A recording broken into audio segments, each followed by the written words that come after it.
bringing us up.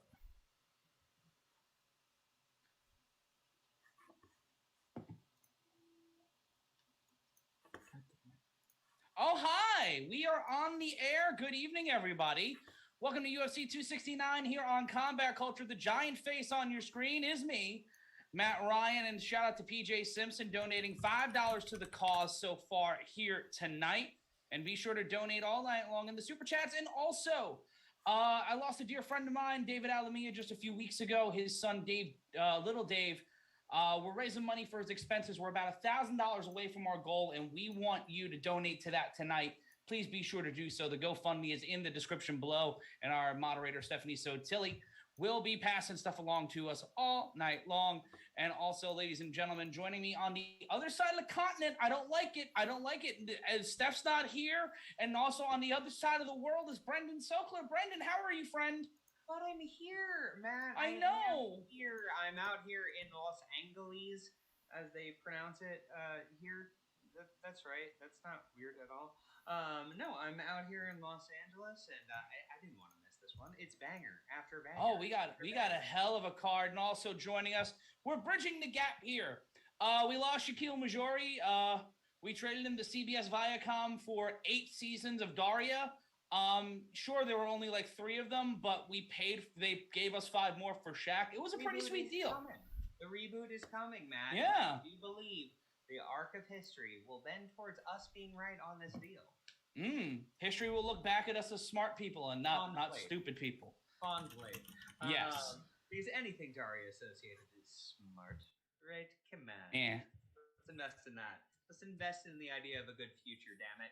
But I'm coming in from the West Coast. I'm very excited to be here. A big shout out to my friends Rachel and Chris for hosting me and putting up lights and running tech elements on this. So if you hear a giggle at us being silly bitches on the air, it is likely them, or Olive the Fat Baby has learned to laugh instead of bark, and Matt should run. I've been trying to teach her. Me and Steph have tried to, we put her in a comedy class. We've enrolled her in comedy college. She won't be taking a UCB course because it's not a UCB household. But also, we want to bridge the gap here, not just only in sketch and improv comedy, but also in the United States. Brendan's in one time zone. I'm in another time zone. And Case Harts is our producer tonight. He is coming to us from the state of Texas. How are you, Case? I'm doing great, guys. First stream. Glad to be joining you guys in all the chaos we're going to be getting into tonight. Big card. Yeah. Well, we're glad to have you. And Brendan, a weird request from people. You're not loud enough tonight. Oh, really? Interesting. Hold on. Maybe we futz with that just a little bit. Going into advanced audio set. Thanks. I'm getting into it, guys. Yeah, boost yourself if you can, but I'll do some more. Yep. But let's talk about the card tonight while we get that fixed up. I am Matt Ryan, joined by Brendan Sokler, Stephanie Sotilli, not in New York City tonight, but all the way up on another part of the state. I heard she's in Schenectady. I'm not sure, but she's our moderator running things in the chat. But we're starting the card off tonight with Sean O'Malley, Sugar Sean O'Malley against Raulian Paiva. 2 very fun names, 2 very fun fighters. That's going to be a great one. And then we move on to 125 pounds. Franz looking to go 3-2 in his last 5 instead of 2-2 in his last 4. We'll be going up against a former champion in Cody Garbrandt.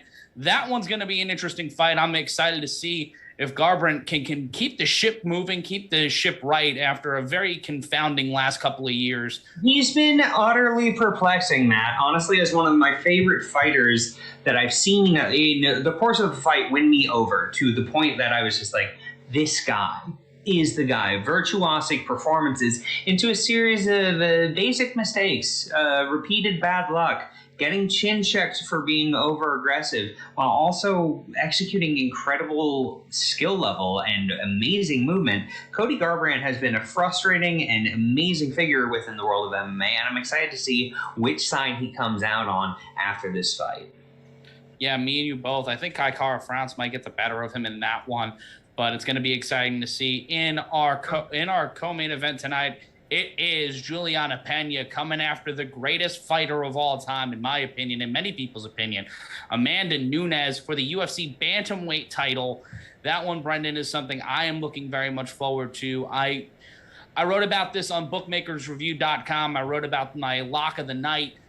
This fight, obviously the biggest lock, I think, of anything on this card, especially when you have a main event where the champion is walking into the cage as the underdog after winning the title, how he won the title.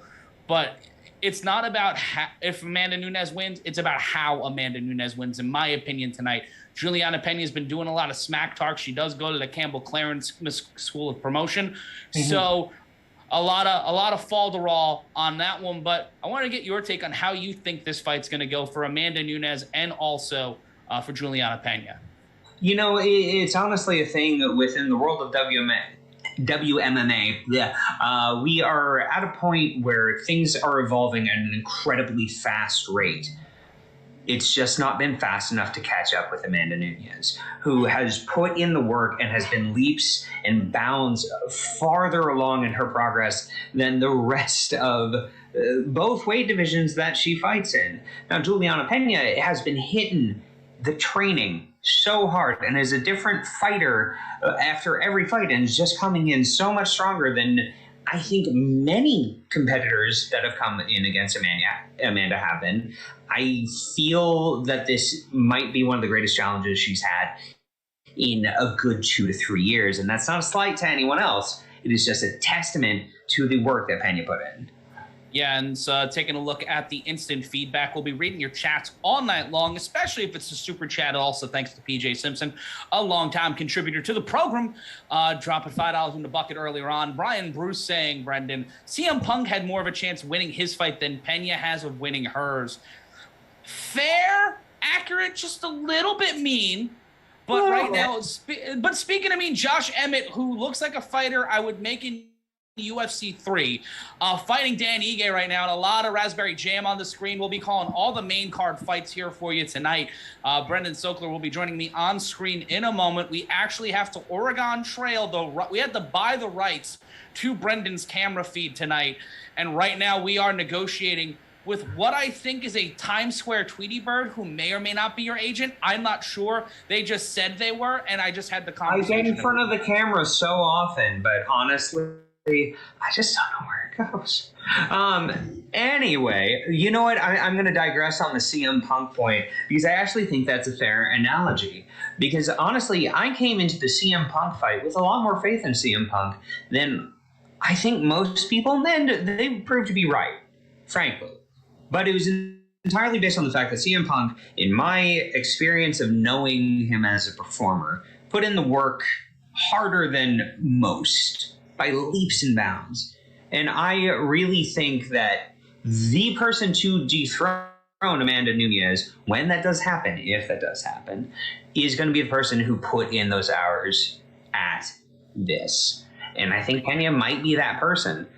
That being said, I still think it's Amanda Nunes within the first two by knockout. I gave her the over. Because of the way her last few fights have been going, and she does kind of, at bantamweight, go further in the distance, not as emphatic as she is, one weight class higher. But taking a look at the chat, Charlene Cernagel, who joins us every show, and Charlene, we love you for it. Thank you. You are a sweetie. You are a long time. What are your thoughts about DC getting upset about his commentary not being good? Well, when I on this show, as Brendan has as well, been told to shut up, go fuck yourself. Right. Stop talking. You're not good. You're fat. Your hair is stupid. Those are just comments I made about myself in the mirror this morning. But he has the right to be defensive. He's a human being. He's a person. So that's a thing that's certainly possible. And there you, hey, buddy, I can see you on camera now. Tommy Dabin with the most accurate point of the night, saying DC is some ass. Now, I don't know if that means he is a piece of ass or he's, just an ass. Well, I mean, I assume that this is dealing with the Dominic Cruz kerfuffle. Yes. that we've had and what side you fall on for that. So I don't know. I feel like DC came with the Thunder in response to DC the smaller. Oh yeah, it is a DC versus DC situation. It certainly is, and it would be shittier if somebody with my initials told me I suck. It would hurt a little more. When Britney Spears rejected me in 2004 over Twitter, I took it very hard. But also, you know, these things happen. Anyway, I really do think that... did Cruz win his fight also? Yeah, Dom Cruz won. Okay, cool. We were switching over feeds during... the announcing of that. Heck of a fight, kids. Yeah. And Dominic Cruz showing a level of championship composure, getting chin checked twice in the first round, coming back with a dominant performance in the second, and also a big credit to Munoz really bringing the thunder in the third, allowing it to be a heck of a close call. Was it split decision or was it... I didn't catch what it was. I just saw Dom Cruz celebrating. Was like, that makes sense. This works for me. This tracks for me. Brian Bruce in the chat saying, I think Kayla Harrison's the only one with a shot of beating Nunes, but that's on a much lower level of competition. Yeah, PFL is building up. They built up a 155 division specifically for Kayla Harrison, and I do believe, in case you could fact check me on this, Clarissa Shields fought at that weight class as well.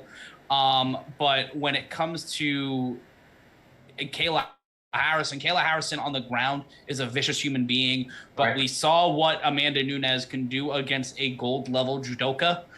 Right. So yeah, I'm still going with Amanda on that one. Well, Amanda's takedown defense and like general control on the ground are filthy. I mean, she reminds me of Liddell in certain ways, who I met this week, which was utterly fucking wild. But yeah, it's good stuff. Good. All right, you know what? You just inspired my question for tonight, and we're going to play closest to the hole once the pay-per-view gets on the air. Shaq won last time, but Shaq doesn't work here anymore. Oh, no, did Steph win last time? I believe Steph won. Steph won. So Stephanie Sotilli won our game every show when we try to figure out when is the first person going to walk through to the cage on the UFC pay-per-view. It's our game we play every show. So we're going to have Stephanie Sotilli's in just a second here. For those just joining us, I'm Matt Ryan, joined alongside Brendan Sokler. In the middle of the continent is Case Harts. On the other side of the continent is Brendan Sokler. And Derek Sanders Edwardson asking, when is the UFC going to sign Kayla? I see that coming in the next few years, and I think Brendan just quit. Brendan just quit the show. Never. I don't like it. How dare they? Stephanie Sotilli letting me know through my own personal instant feedback. 10:14. 10:14 is the start time tonight. Cat's Meow. Shout out to you watching, and shout out to you welcoming Brendan back with open arms. We have so Steph picked 10:14. Brendan, you get to pick. What do you have? No, man. I think you get to pick. I think you can pick. Okay, I'm going to go with 10-16. I'm going very strongly with 10-16. 10-16 is when we're going to see the first person walk out tonight because we have two title fights that they have to break down at the top of the show. All right, has Case gone? No. Has Steph gone? Yeah, she said 10-14. Okay. Steph, you could have gone last. That was your winner's perk. Great. Case, you're welcome to go. What's your pick, bro? I'm going to go with 10-11.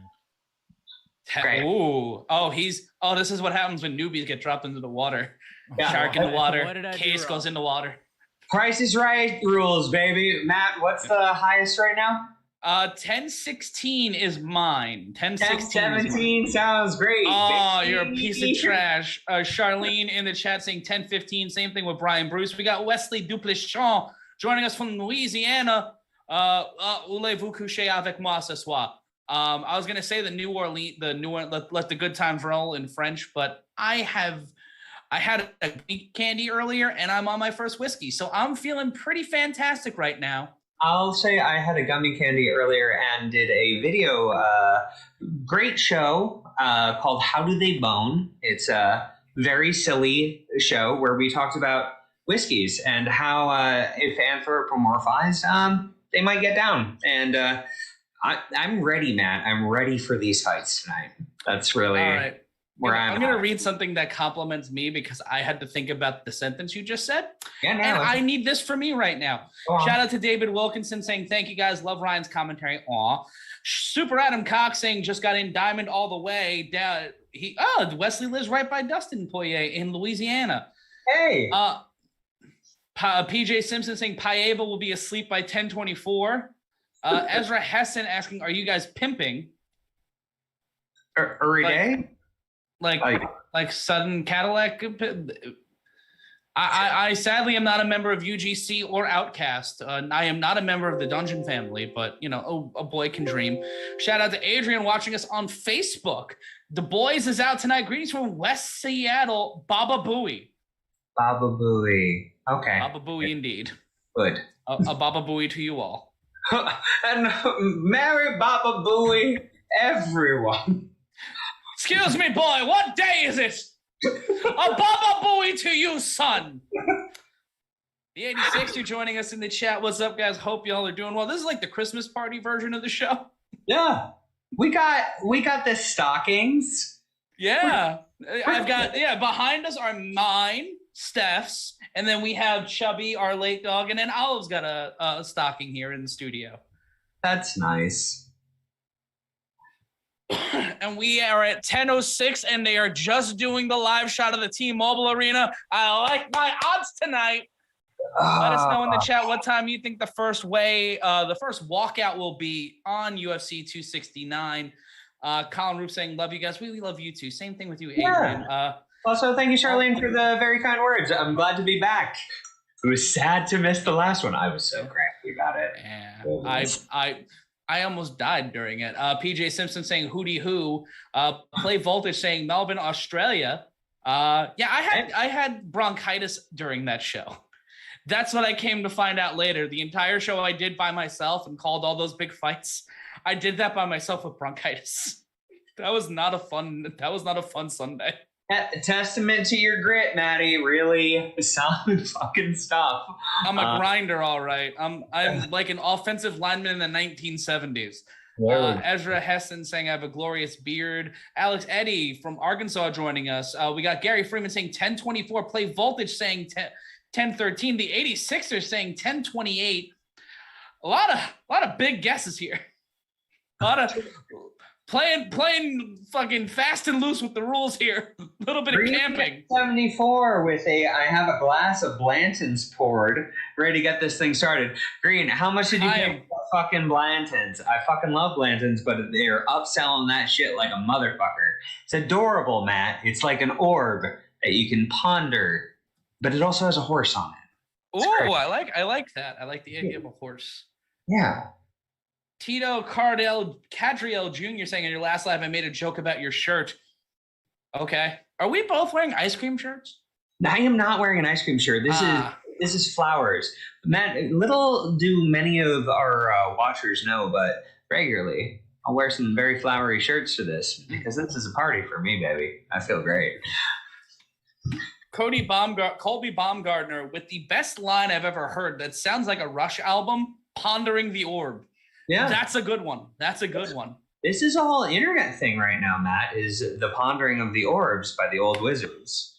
Are you familiar with the Pondering of said orbs? I have not. I don't know what this is. Well, let me tell you. DC ponders the orbs.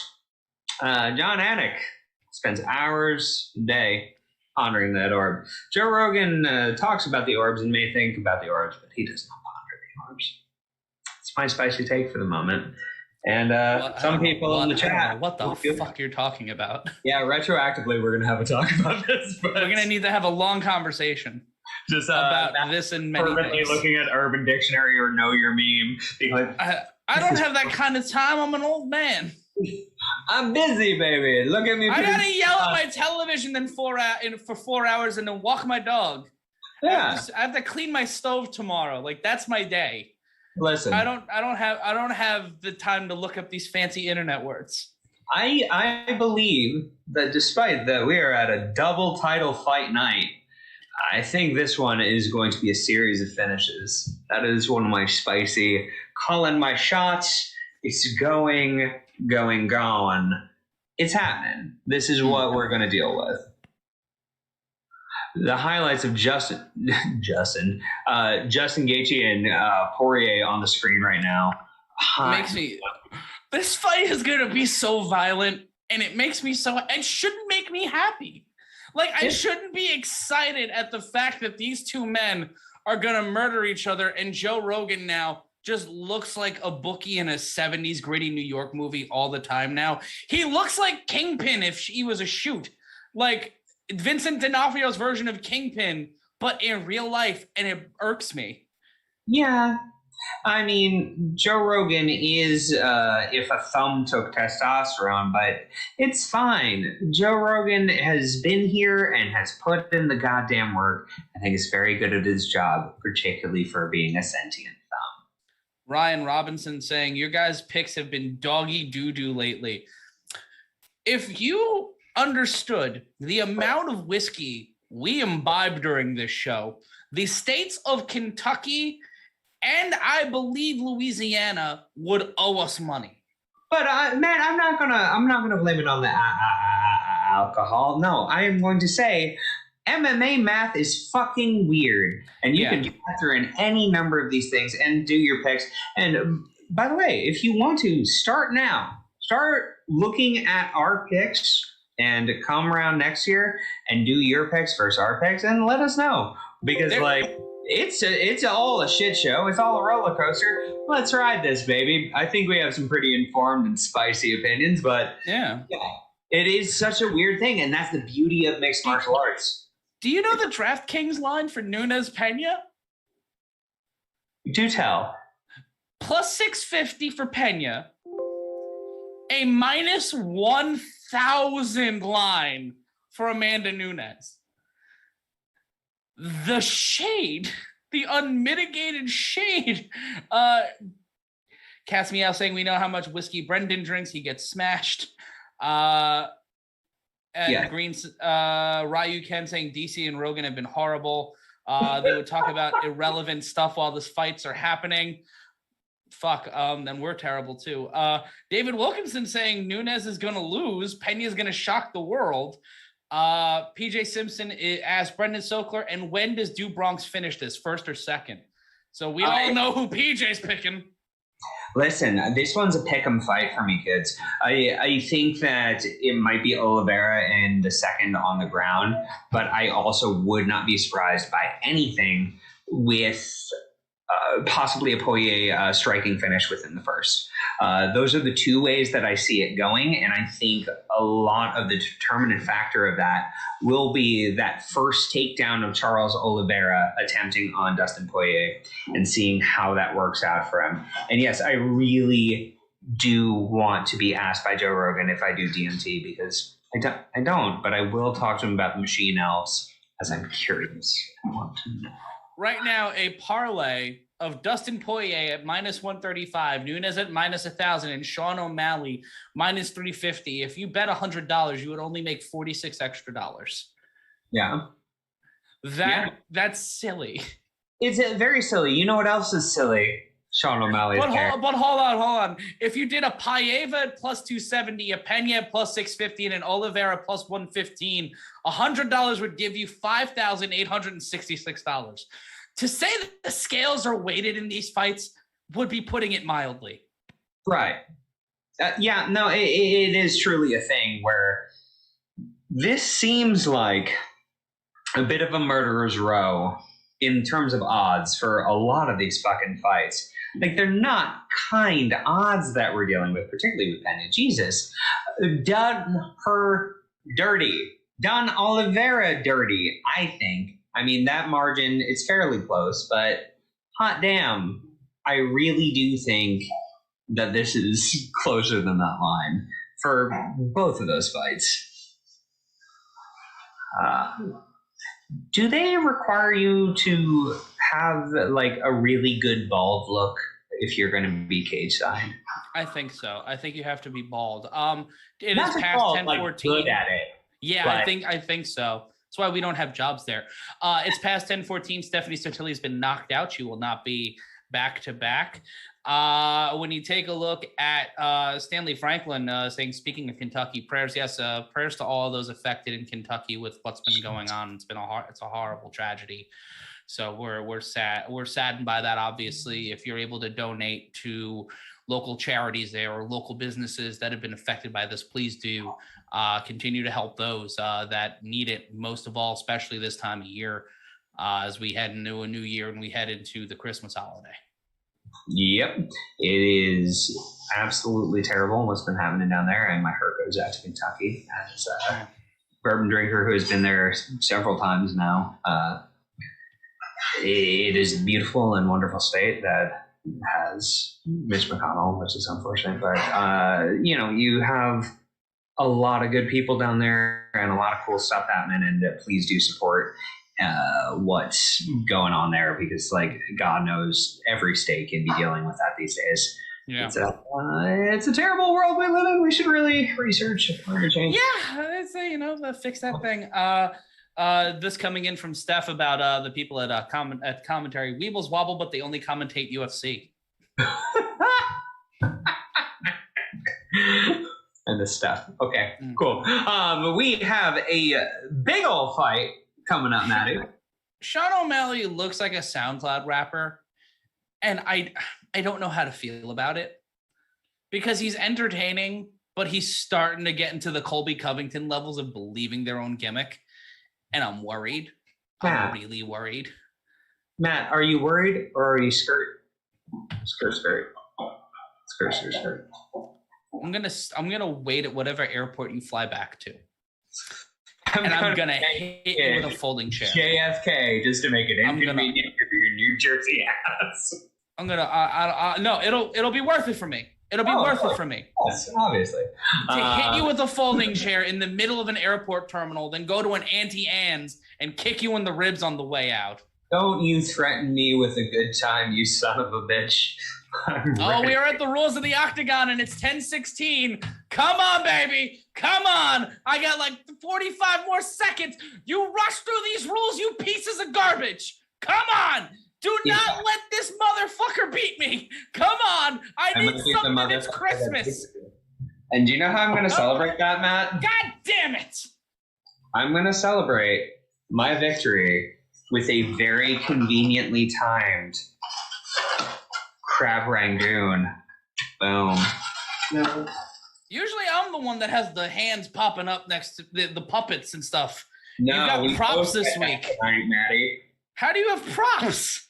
Victory crab rangoon. I prepared.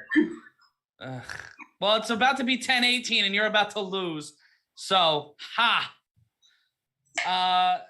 Adrian asking in the instant feedback, what would his rap name be? I would say, McGregor Youngboy or something along those lines. Wait, the question was if who was a rapper? Sean O'Malley. Sean O'Malley? Smalley. Yeah, that tracks. He doesn't shower. Shout out to Tom Clausen from northern Wisconsin checking in. Missing anything good? No, just my continual downward spiral. Just that's kind of a constant on the show. Foch Sushi is drinking Bullet Bourbon, and Brendan, I was gonna run and get a drink, but now you're eating a crab rangoon, so I can't do that. You can run and go get a drink. I'll close this down for a moment, just for you, Matt. Thank you. Done. At done. Gang, we have an absolute banger coming up between just a cloud of Caesura versus another highly ranked fighter in his division. I'm not overly familiar with Fabio, but I am familiar with Sean O'Malley, as he's been pushed extensively by the UFC, even if he tanked his own foot and claims he's not undefeated or is undefeated when he's fucking not. Jesus. But his accuracy in striking has been utterly exciting, and his swagger is something. This is a draw. This is a future human if he can actually continue to follow through. And I think he does in this case, Matt. I mean, What's your take on him entering in this fight right now? Well, Matt's still gone. Oh, he's back. He's back. For me, it's more about how it's about how O'Malley responds in the first few minutes of the fight. Right. For Paiva, it's an uphill battle for him, and that's shitty to say, but it's true.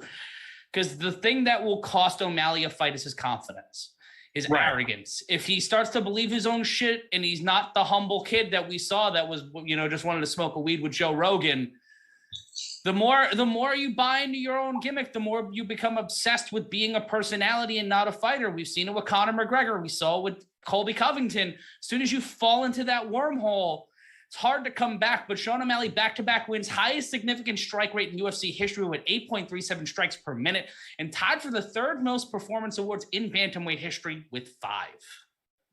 Yep. I mean, Sean O'Malley is an impressive fucking competitor. Yeah. And I begrudgingly fucking adore this guy. I mean, no shade to his opponent, but it is honestly just a thing of when you can deliver that performance that he delivered, where his striking accuracy was what? It was in the 70th percentile, Matt? Something fucking absurd like that. It's cool to watch the sport when it is being at that high level. And O'Malley brings that in his fights. He does. I'm not shading the fighter. It's the same thing with Colby Covington. He has an elite level skill set. Right. When your mind isn't there, and you see it in every sport, you see it in football, you see it in hockey, and you see it in baseball. Great athletes sometimes buy their own shit a little too much, and it costs them. The only person that doesn't happen to is Tom Brady, because he's a robot. I don't think he's people. He's a robot. But also, it doesn't happen to... Listen, occasionally there are athletes who do that, and I think it does bring them to a higher level. John Jones, I think, is that person. John Jones knows his own hype, loves his own hype.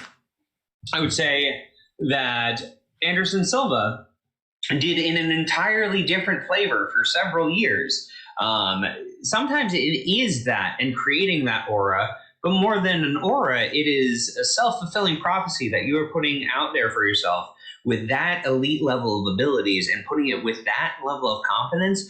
You are unfuckwithable to a certain degree until you get cracked. And that happens. But let's not shade Paiva. He's got a 3-fight winning streak with following two straight losses to Kai Kara-France at UFC 234 and by a split decision, and a loss to Rogerio Bontorin back in August of 2019. His last 2 wins were a decision against Kyler Phillips. He's a BJJ black belt, and before that, Zagalas Malazalov. Fuck. This is why I made a terrible hockey PA announcer. I have mumble mouth when I go polysyllabic word Russian or Czech names. His last knockout win, though, was in February of 2020 over Mark De La Rosa. He's had 1 unanimous decision win since joining the UFC. All the other decision wins have been by split or majority decision. So unless he finishes the fight, which is rare, it gets to be a toss-up when you go to the scorecards, and going up against O'Malley, you can't have that. Yeah, no, it's absolutely true. I mean, this is a battle of 2 guys that are really the future of the division and really determining just how good they are. Either one of these guys could be cracking into a top 5, top 7 fight after this one.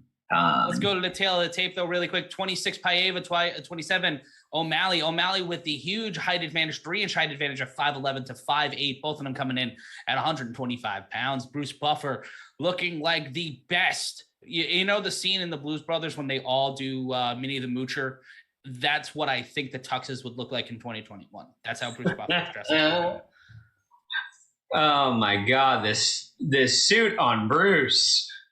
It is once again still in keeping with the fancy Vegas hotel floor rug motif that he's been on, but hot damn, love the blue one. I believe they call that Bellagio swag.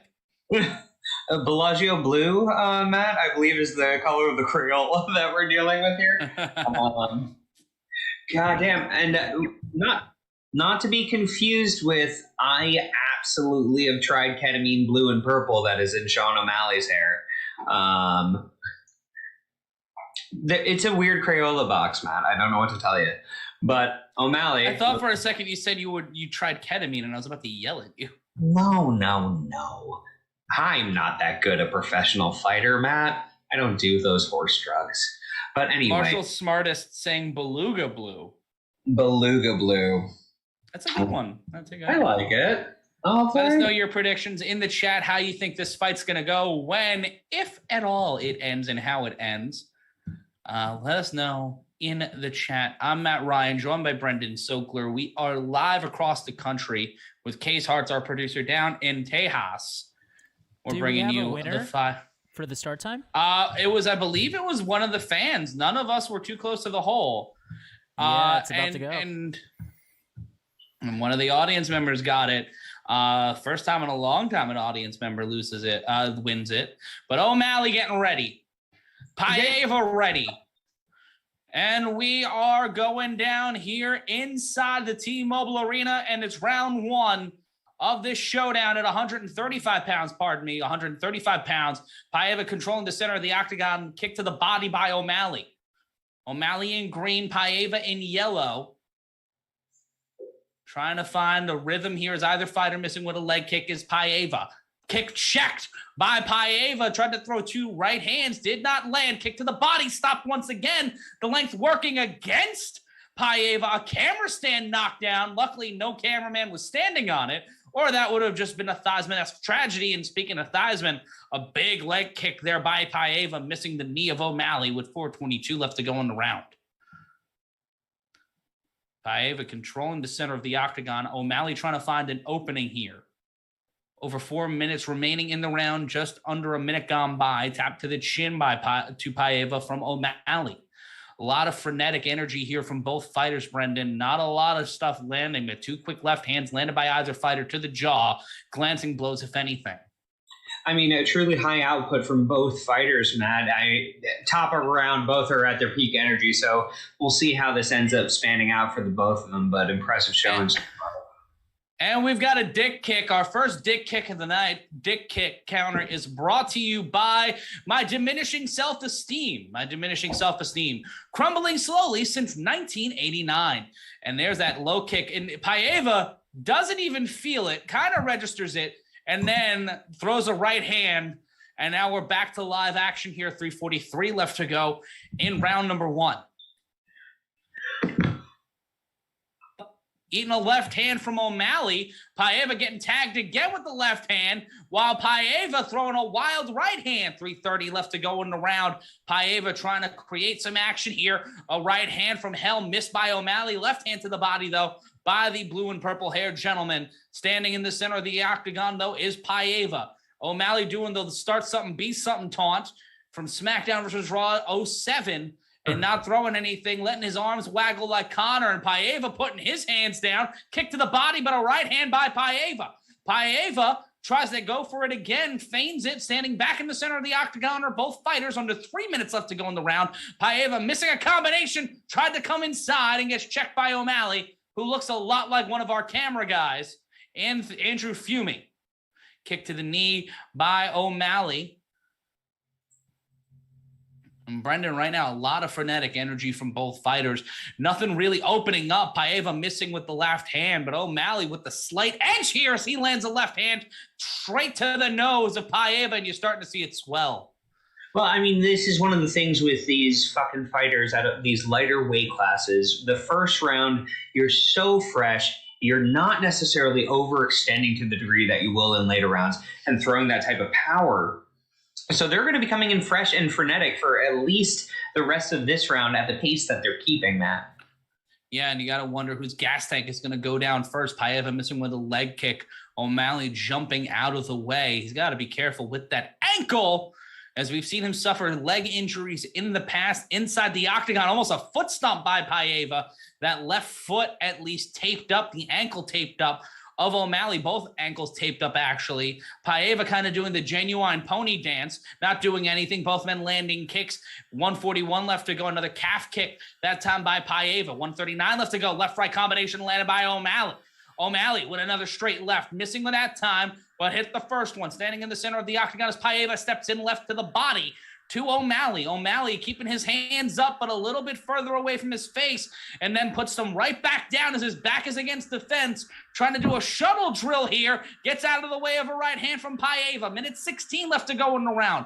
O'Malley feigning a right hand, standing in the center, lands a left hand, trying to get in Paiva's kitchen. Missing a combination was Paiva. Kick missed by O'Malley, trying to break the rhythm of the Brazilian with 1:03 left to go here in round number 1. Paiva controlling the center. O'Malley trying to apply pressure, trying to make something happen here in his first round of 3 inside the T-Mobile Arena. Brendan Sokler with me. I'm Matt Ryan. Missing the high knee, but landing a right hand was Paiva. Standing in the center, another combination miss, left, right, left by Paiva, straight to the jaw of O'Malley. O'Malley gets a hook to the jaw. Missing an uppercut did Paiva. 38 seconds left to go in the round. Kick to the body by O'Malley. Overhand right by O'Malley, and how Paiva goes face down, ass up, gets standing right back up, but eating shots with impunity. The referee looking on like, what do you want from me? And O'Malley going to work inside the octagon. This one is over. Sean O'Malley has fucked it up like Percocet, something he probably knows a little too much about, and he goes to 15-1. My God, dude. What an impressive showing by Sean O'Malley. Again, the hand speed, the swagger, the movement that was there. Jesus fucking Christ, Matt. Like, truly, if you were doubting Sean O'Malley as a competitor, check yourself. You may have just wrecked yourself.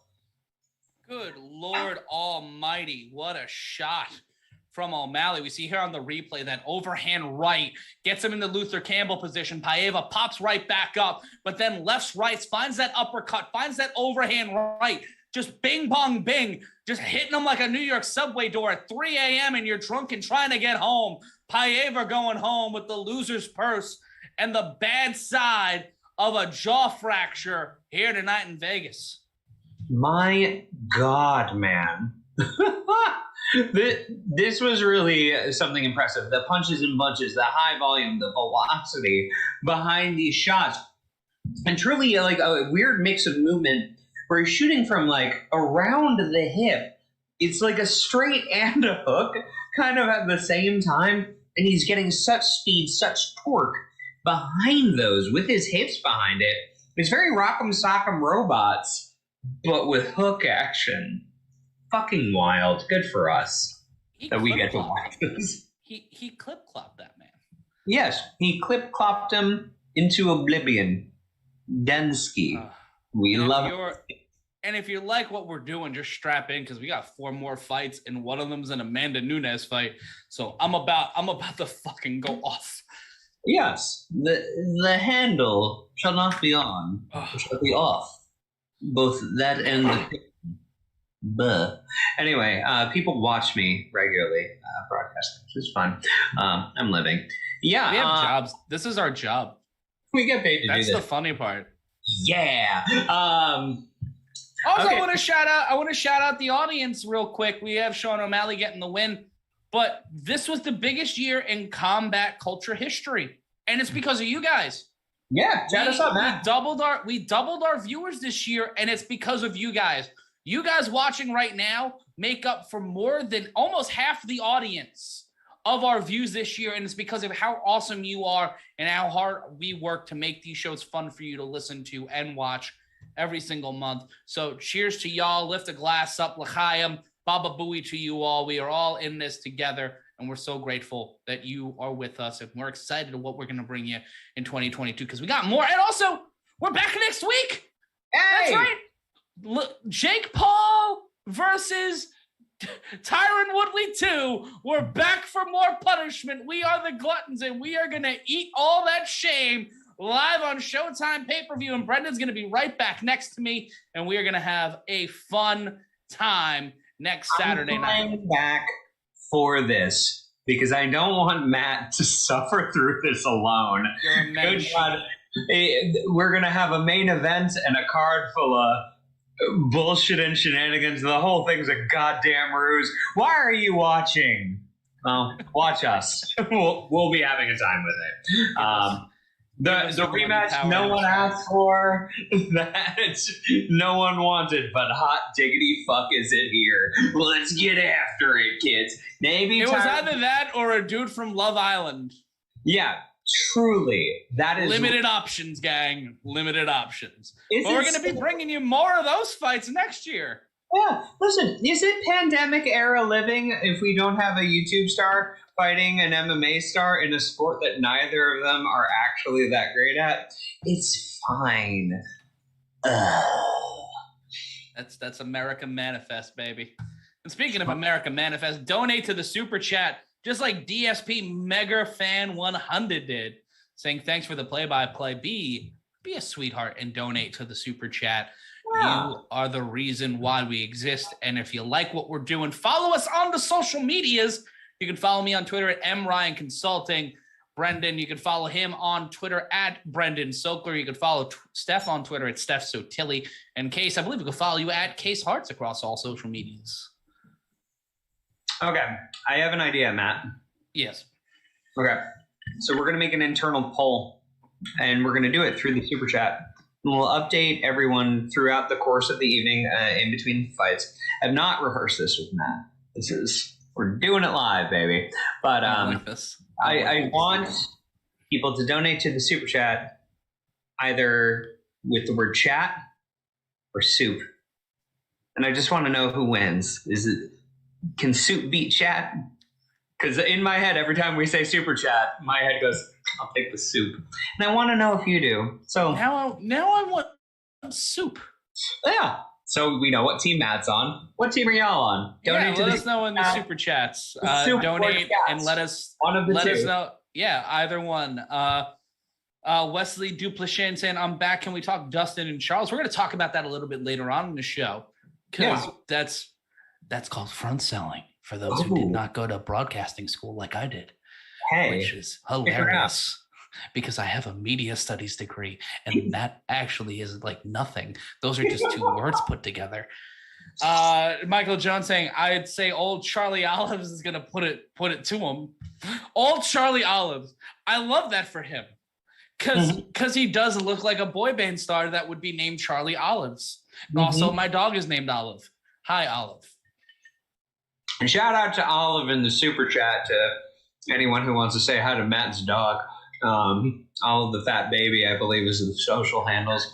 But that Charlie Olives, Charlie Olives, I think, sounds like the mafia member that, like, you know how purportedly Snoop has a blunt guy? Like, he has a guy just rolling blunts for him all day. This is Snoop. So Charlie Olives is some type of, like, guy who, not even a mafia guy, just a guy who watched Goodfellas too many times. Personal martini guy that walks around with him just making martinis by him. Charlie Olives, best dry martini with a twist. Let's take a look at, and you can see on the screen, thanks to our inimitable producer Case Harts, about some of the stats for us here tonight. Soy 6/1 says Dustin has his work cut out for sure. That is certainly true. Yeah. But just taking a look here at the chat, Antoine Moctezuma saying, I'm new here and I love it already. Well, we love that you love it.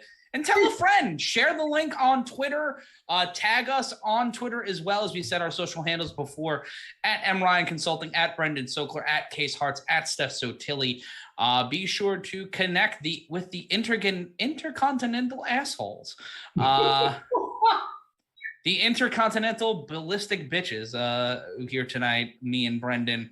Fo Sushi saying Dustin in the 4th round by Hot Sauce. Ezra Hessen saying, love you, Case. Our new producer getting love already. Wesley Duplichin saying, what y'all think about Sugar Sean stepping up tonight? Like, we all expected a win, but that emphatically, that quickly, that shows the power and the potential of a Sean O'Malley. And I think that's going to pay off sooner or later. I think Sean O'Malley is a star on the rise, and even, like, I almost made a joke about this when Matt was like, no, he's got the wraps on his ankles and whatnot. I was like, wouldn't you after that? But it is a testament to the implementation of changes within what he's doing that has made him as strong of a competitor as he has been. And hot diggity fuck, man, he is so quick, so precise. He's a contender, and we will see him against one up next. I'm excited to see where he lands. Yeah, this is going to be an interesting move for him, up or down. I definitely a top 10 ranking, but somewhere sooner or later he's going to be fighting for a title. But checking in on the chat, PJ Simpson, the first one to answer the poll, saying Soup Dog for Shizzle. Soup Dog, yeah. Power _ within 2820. You guys are the best. Oh, thanks. But then following it up is is Vega Medina, this clown in the right. I don't know. Am I the one on the right? Yeah, you're the one on the right, so you're a clown. Hey, I literally studied clown. It's pretty cool. Fuck you. You studied clown. Oh yeah, multiple times. Did you minor in pie fights? Listen, did you get the job from that billboard on the highway? No, next to the barbecue sauce one. I tried it out for a week. They were just like, hey, if you can just point a sign in one direction. I was just like, no, I have bigger aspirations than this. In terms of directionality, I want to see a bigger picture. I'm working with a shoot clown. You're working with a shoot clown. Yeah. 14-year broadcast careers all led up to this. All the time and sacrifice. I work with a clown and a puppet. Yeah. Thank you, NYU. Yeah. Thank you for having me owe you $30,000. Matt, how's purgatory? To work with a puppet and a clown. I want to find the person I made the Faustian bargain with. Yeah, you get the dream job, but you're also with a puppet and a clown. And hit them with a cricket bat. Yeah. Ms. Rain Sanchez saying, "You guys want fans? Show the fight." No, then we have no fans because then we get banned. Yeah. And that's not fun. That's not how you do things. This is the worst studio notes I've ever fucking gotten. Would derail the entire project. Bullshit. 0 out of 10. Would not recommend. And our Yelp review matters to us. It's how we get paid. If we don't have a good Yelp review at the end of the quarter, I am being fired, and I am actually going to be traded to MMA Junkie for a bucket, and I'm going to have to replace the bucket. I don't want to be a bucket. I was only allowed to get out of the gang of dancing hyenas at the circus because I had landed a job that got me out of that. Don't send me back, kids. Cody Garbrandt making his walk to the cage. This has gotten really fucking weird. And Ezra Heston saying, "You guys are strangely good at this." Don't know how we are. Don't know. Sports Hub _ asking Karl, Franz or Garbrandt. I want to say Cody Garbrandt, but I know Cody Garbrandt, and I can't pick someone in this fight. It's not good for my health. I'm going to pick Cody Garbrandt because I want to believe, God damn it, I want to believe that person who put on those performances that I fell in love with as a performer can do that again and has been implementing the changes that are necessary. And I think still has youth and talent on their side. So I am going with Cody Garbrandt, and I'm willing to get hurt again, baby. Let's do this. So Sub Hadip in the chat agreeing with you. So does Kimbo Walker. Sub Hadip saying Cody by first round knockout. James Stark going for Karl Franz. Jeremy Bowden saying Kai by knockout. Interesting. Moro's photo saying there's a Yelp for this. Maybe. If there, I hope someone make it if there isn't. I hope someone makes it. Cody Garbrandt, former UFC Bantamweight champion, says his debut at flyweight, tied for the second most knockdowns in Bantamweight history at 9. Do you think that drop to flyweight is gonna be a problem for him? Because then you lose power, you lose speed, but carrying less on his frame might be good for his body because he's been suffering some injuries. He had to cancel a fight earlier this year because of the Rona. So there's a lot of questions in the air regarding that. And also the amount of ink on the man's body.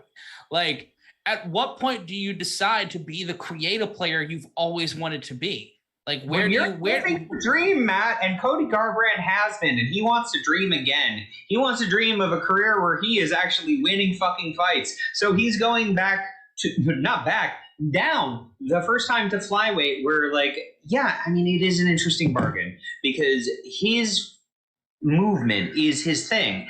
Getting even more speed behind that, not gassing during it, and also not being in a position where you're carrying so much weight that it is easier for you to get knocked out because you're dehydrating in weird ways and stuff like that.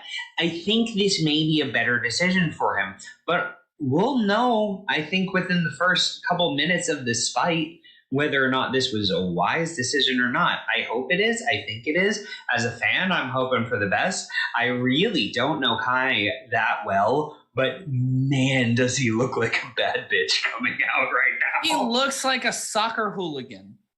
Like, he looks like what you would cast as a soccer hooligan, and it frightens me.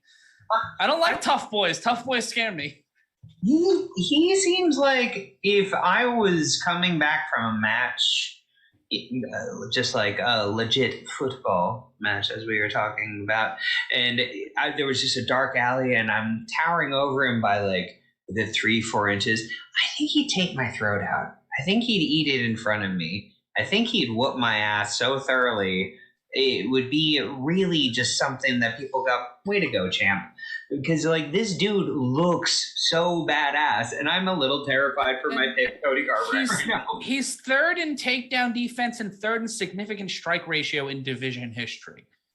Someone who I outweigh by at least 115 pounds should not put that much fear in my heart, but it does, and he scared me. Vanderlei Essence coming out. Like, yeah. I don't use that lightly. I do mean it. Like, it is, the dude gives me big murder energy. And I think that's a factor. It's a factor to deal with the moment that you are entering the octagon in a new weight class, when you have overextended yourself repeatedly, when you see a man who looks like fucking Iceman.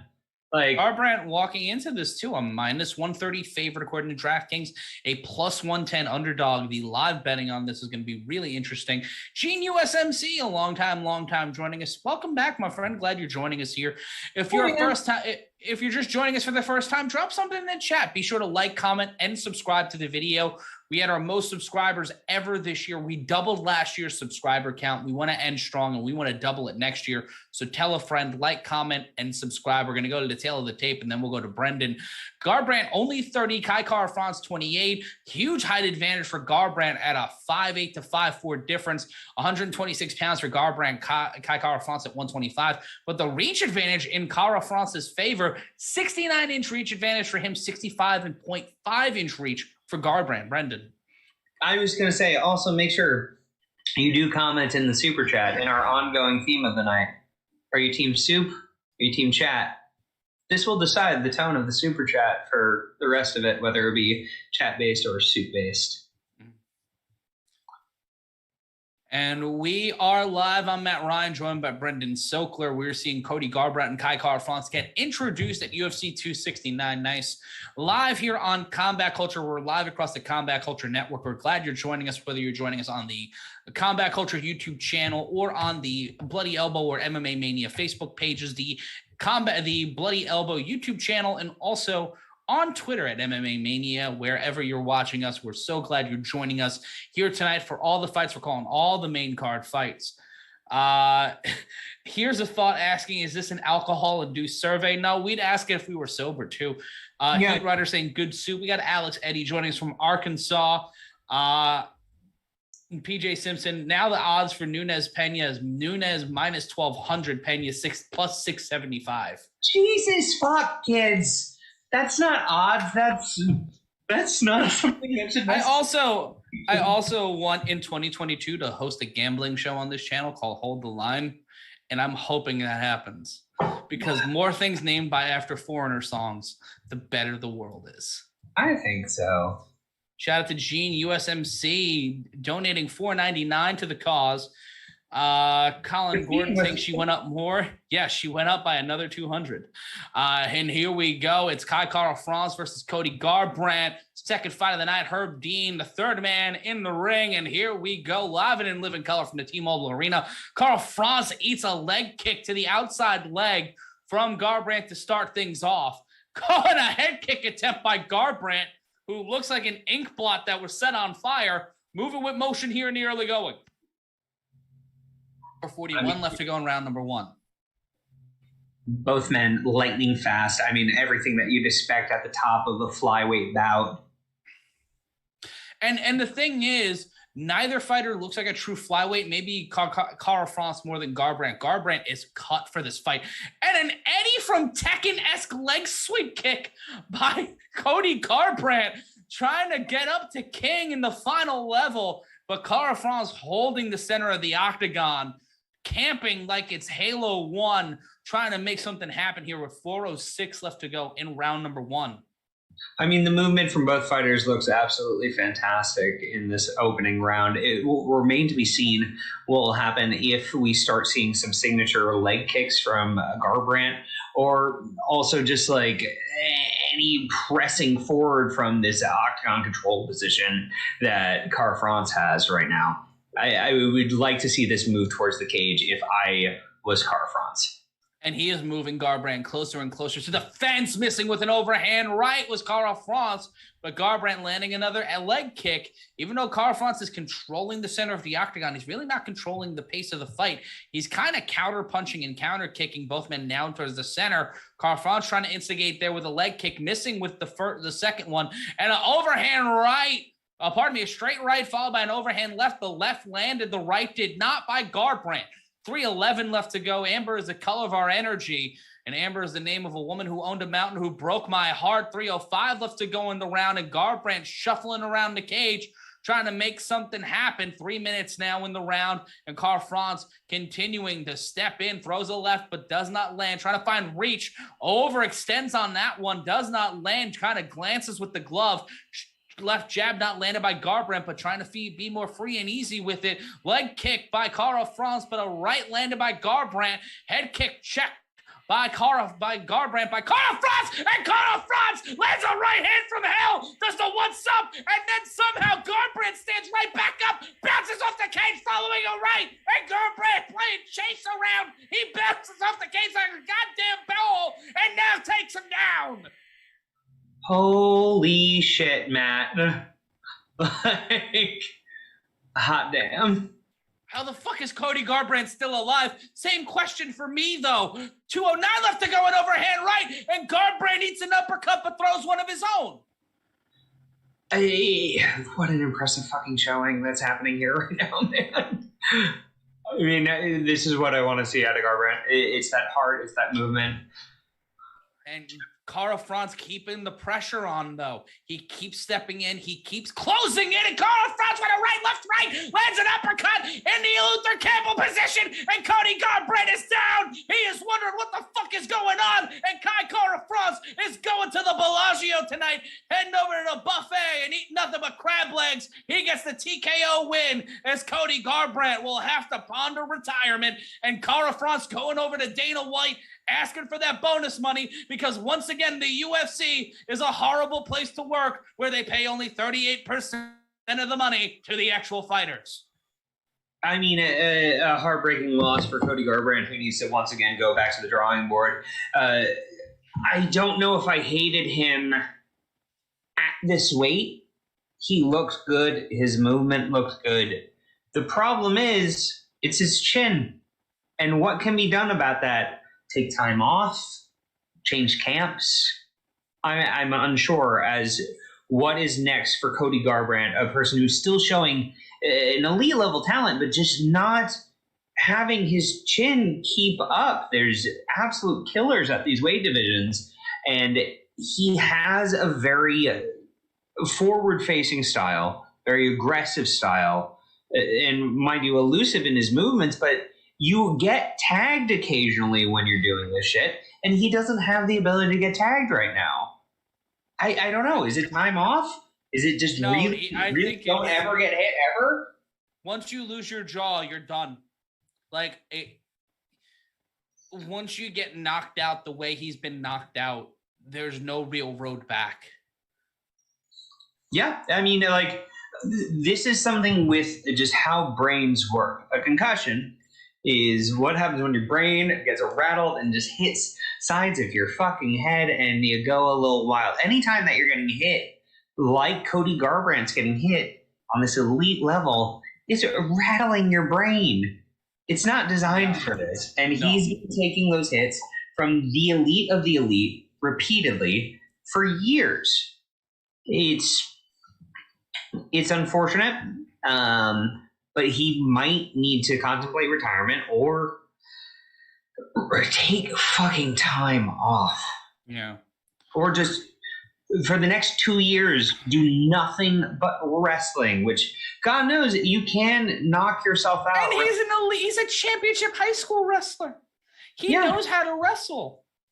Well, it's that thing, Matt, that I think comes up within fighting, particularly with a lot of wrestlers who learn how to be able to pop their hip and really get that level of power behind their punches, that the concept of, and this is speculative, this is my take it for what you will, but the ability to end a fight quickly and the danger and anything, particularly when you're a wrestler and deal with consistent pressing force, it has to be an appealing thing comparatively to getting owned on the mat if you were a person who was really good at drilling that. So I think there's a decent number of wrestlers who overcoach boxing once they get to this sport or really rely on it too much to the point that, like, you're missing one of the most dominant forces and saving graces of your chin, of your ability to deal with this, in not mixing it up with your fucking wrestling.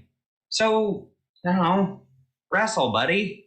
And Dash saying, not the best commentary, laughing emoji, but then Faux Sushi says the commentary is great. So, a variety of opinions here tonight. Truly, I mean, we live for your opinions, but really, we just want to know whether you're thinking soup or chat. Someone bringing up Street Beefs. Oh, I love Street Beefs. Street Beefs is a tremendous program. I am a subscriber to Street Beefs. It is something that Steph is not only the admin of the show, she's also my roommate. And whenever people come into our home, there's a small list of things that we both are required to show people. And Street Beefs is quickly joining that list. Okay, Matt, for the uninitiated, which is me in this context, what is Street Beefs? Street Beefs is MMA or boxing fights in a field or a hastily built ring in someone's backyard or cage in someone's backyard.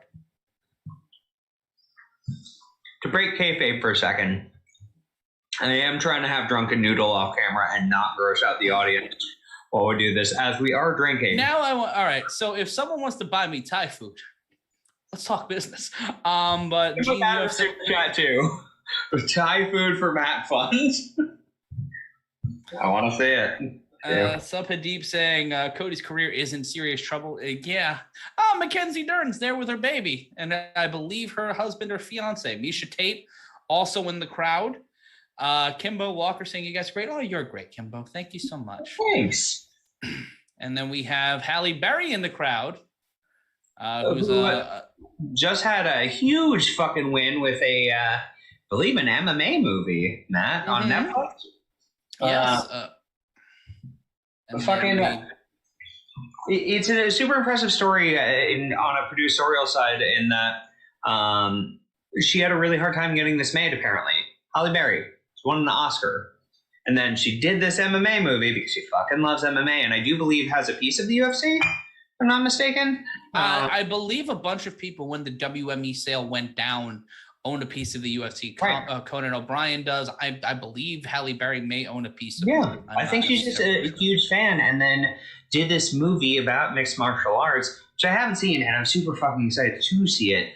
But it was like the #1 movie on Netflix, and then she just got signed to a multi-picture deal with them. So, hey, that's a win to a fight that I'm a big fan of. Guns down, gloves up, Tommy Dabbin says, yes.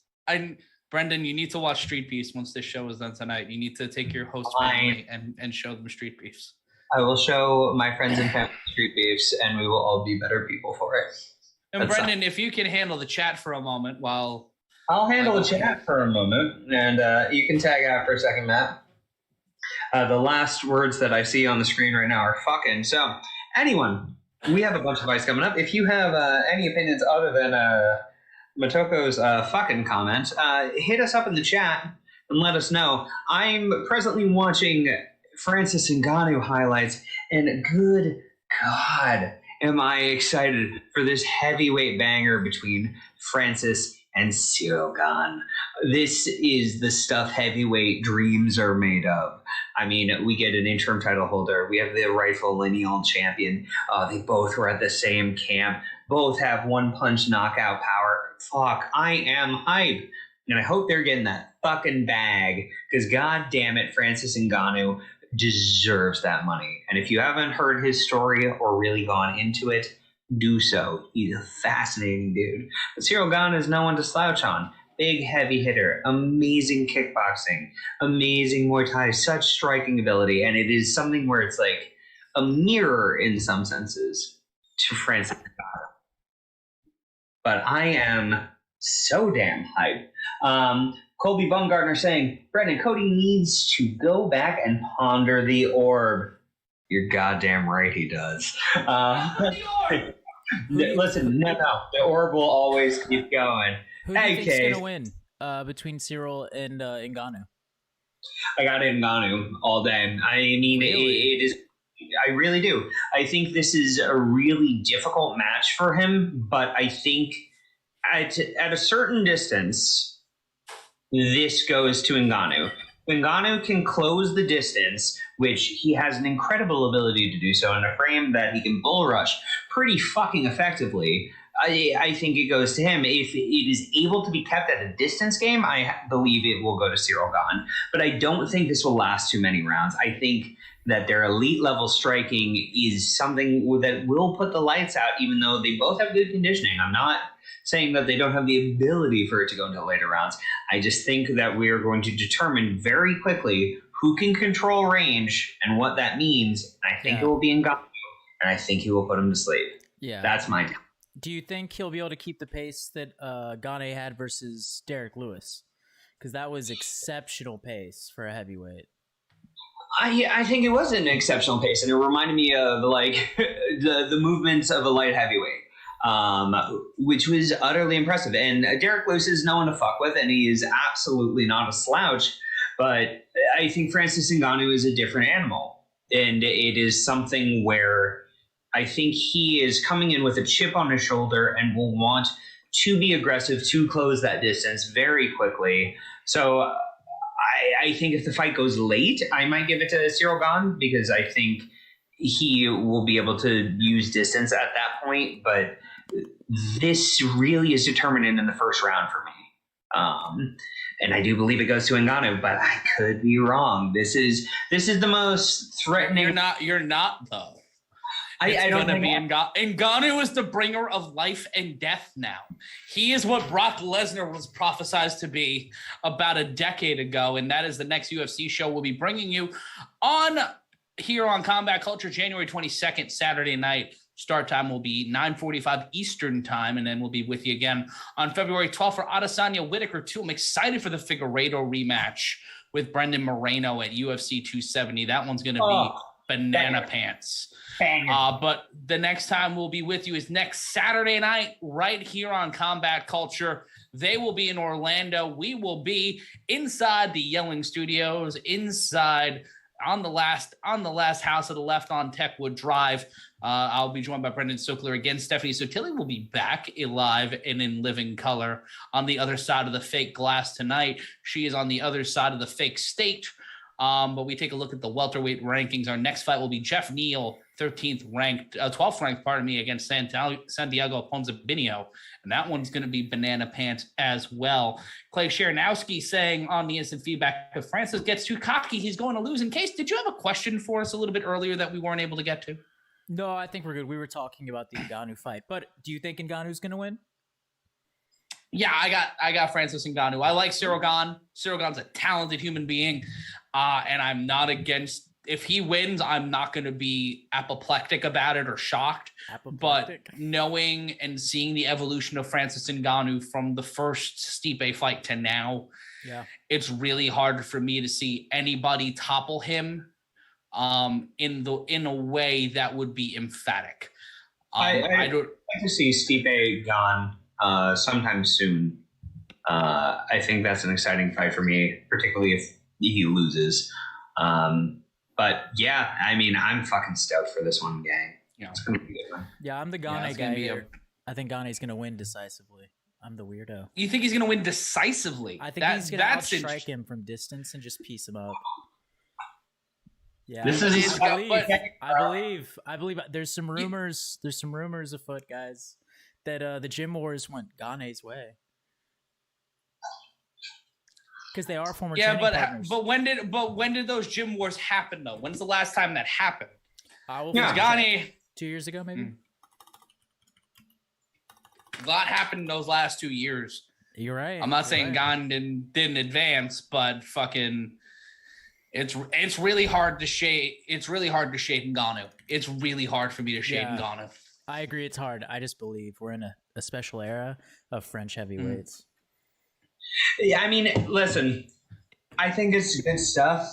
I think he's a hell of a competitor. I just don't think he has death in his fist the way that Francis. Death in him, God. That's my superlative for it. It is bringer of death and destruction. You know, it's just like those old cartoons where death's accidentally touching things and they just fucking die. That's Francis Ngannou on the daily right now, and he's mad. And this is a grudge match. And listen, if you had to ask me like the top 5 things I wouldn't want to do, like a lot of them would involve being on like a moon bounce made of sandpaper. But then I would honestly be having Francis Ngannou mad at me and competing against him in his sport. I don't care how good Gane is. Like, he is that good. It is just another Amanda Nunes situation where I'm like, people crumble under this. It's incredible. Yeah, it's a good comparison. And right now we've got over 500 people joining us here. We're near 600 people across the Combat Culture Network. Share across social media, Facebook, Twitter, and Instagram. You share this YouTube link. Let us know in the chat where you're watching from and how you're watching. If you're listening to us while you're working on the road or you're listening along at home and you bought the pay-per-view, Santiago Ponzinibbio making his way into the cage. His last fight was a loss to Miguel Baeza back in June of this year by unanimous decision, 15 wins by knockout. 14 of those were first-round finishes, Brendan. That is very, very, very impressive. But a fighter coming in tonight, coming off a loss. And you know what? Same thing with Jeff Neal. He lost his last 2 fights by unanimous decision to Neil Magny and Stephen Thompson. But before that, he won his last 7 fights, did Jeff Neal, but beating Mike Perry, Nico Price, and Bilal Muhammad, a mixed bag of contenders now. Mike Perry getting in the fist fights while on BKFC commentary. Right. What does a win over Mike Perry mean right now? And I don't mean that in a way that Mike Perry should come to my house and try to fight me.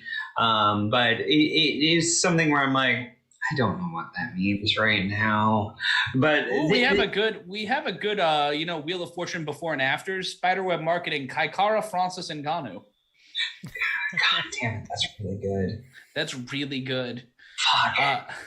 Gophers is watching us from Calgary. We've got Morrow's Photos in Austin, Texas. Gene USMC from New Jersey. We got Faux Sushi in Southern California.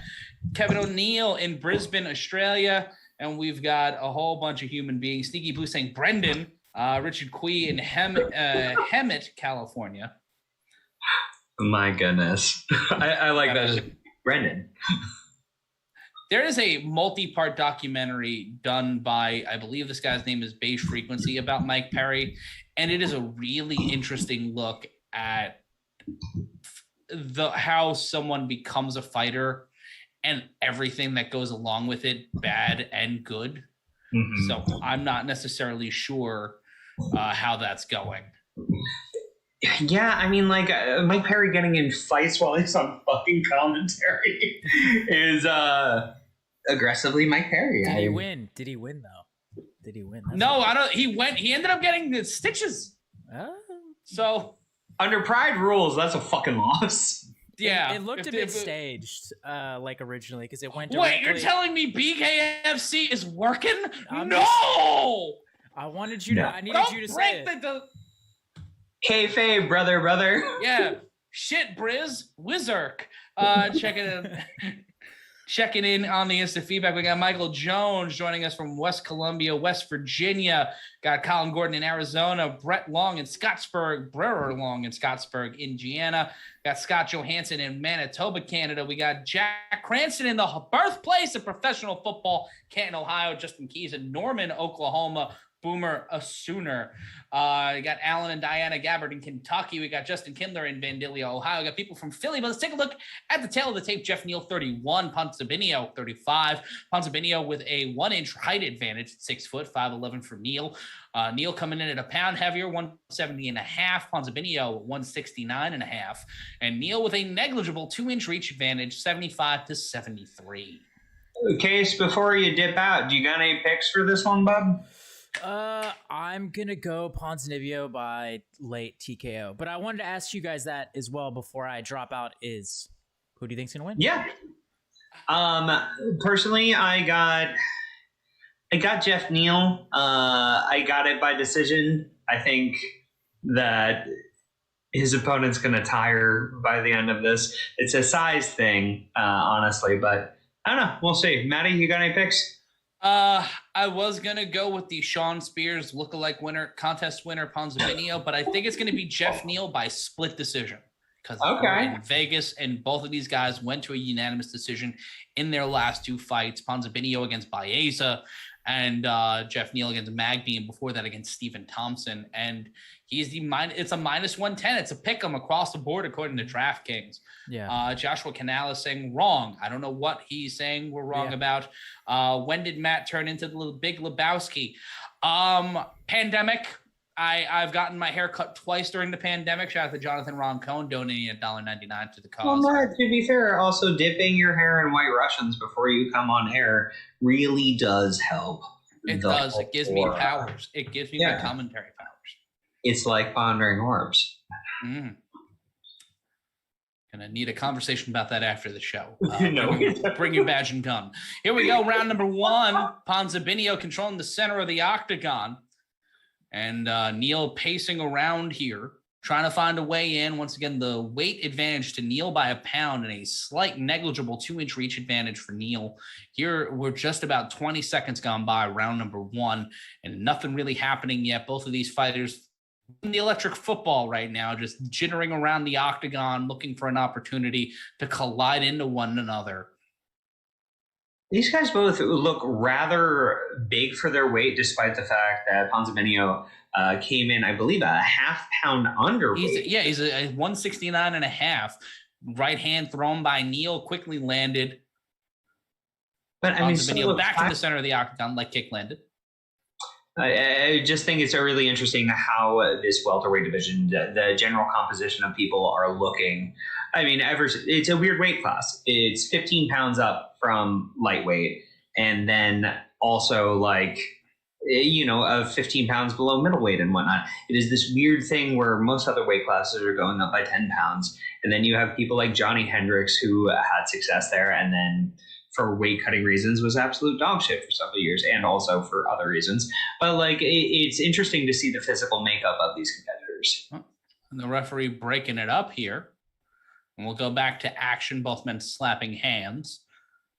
Trying to lead with the right hand is Neal. Quick left hand followed up by a right, Ponzabinho. Neal doing the Shane O'Mac shuffle. Both the legs colliding on leg kick attempts, Neal with the inside leg, Ponzabinho with the outside leg.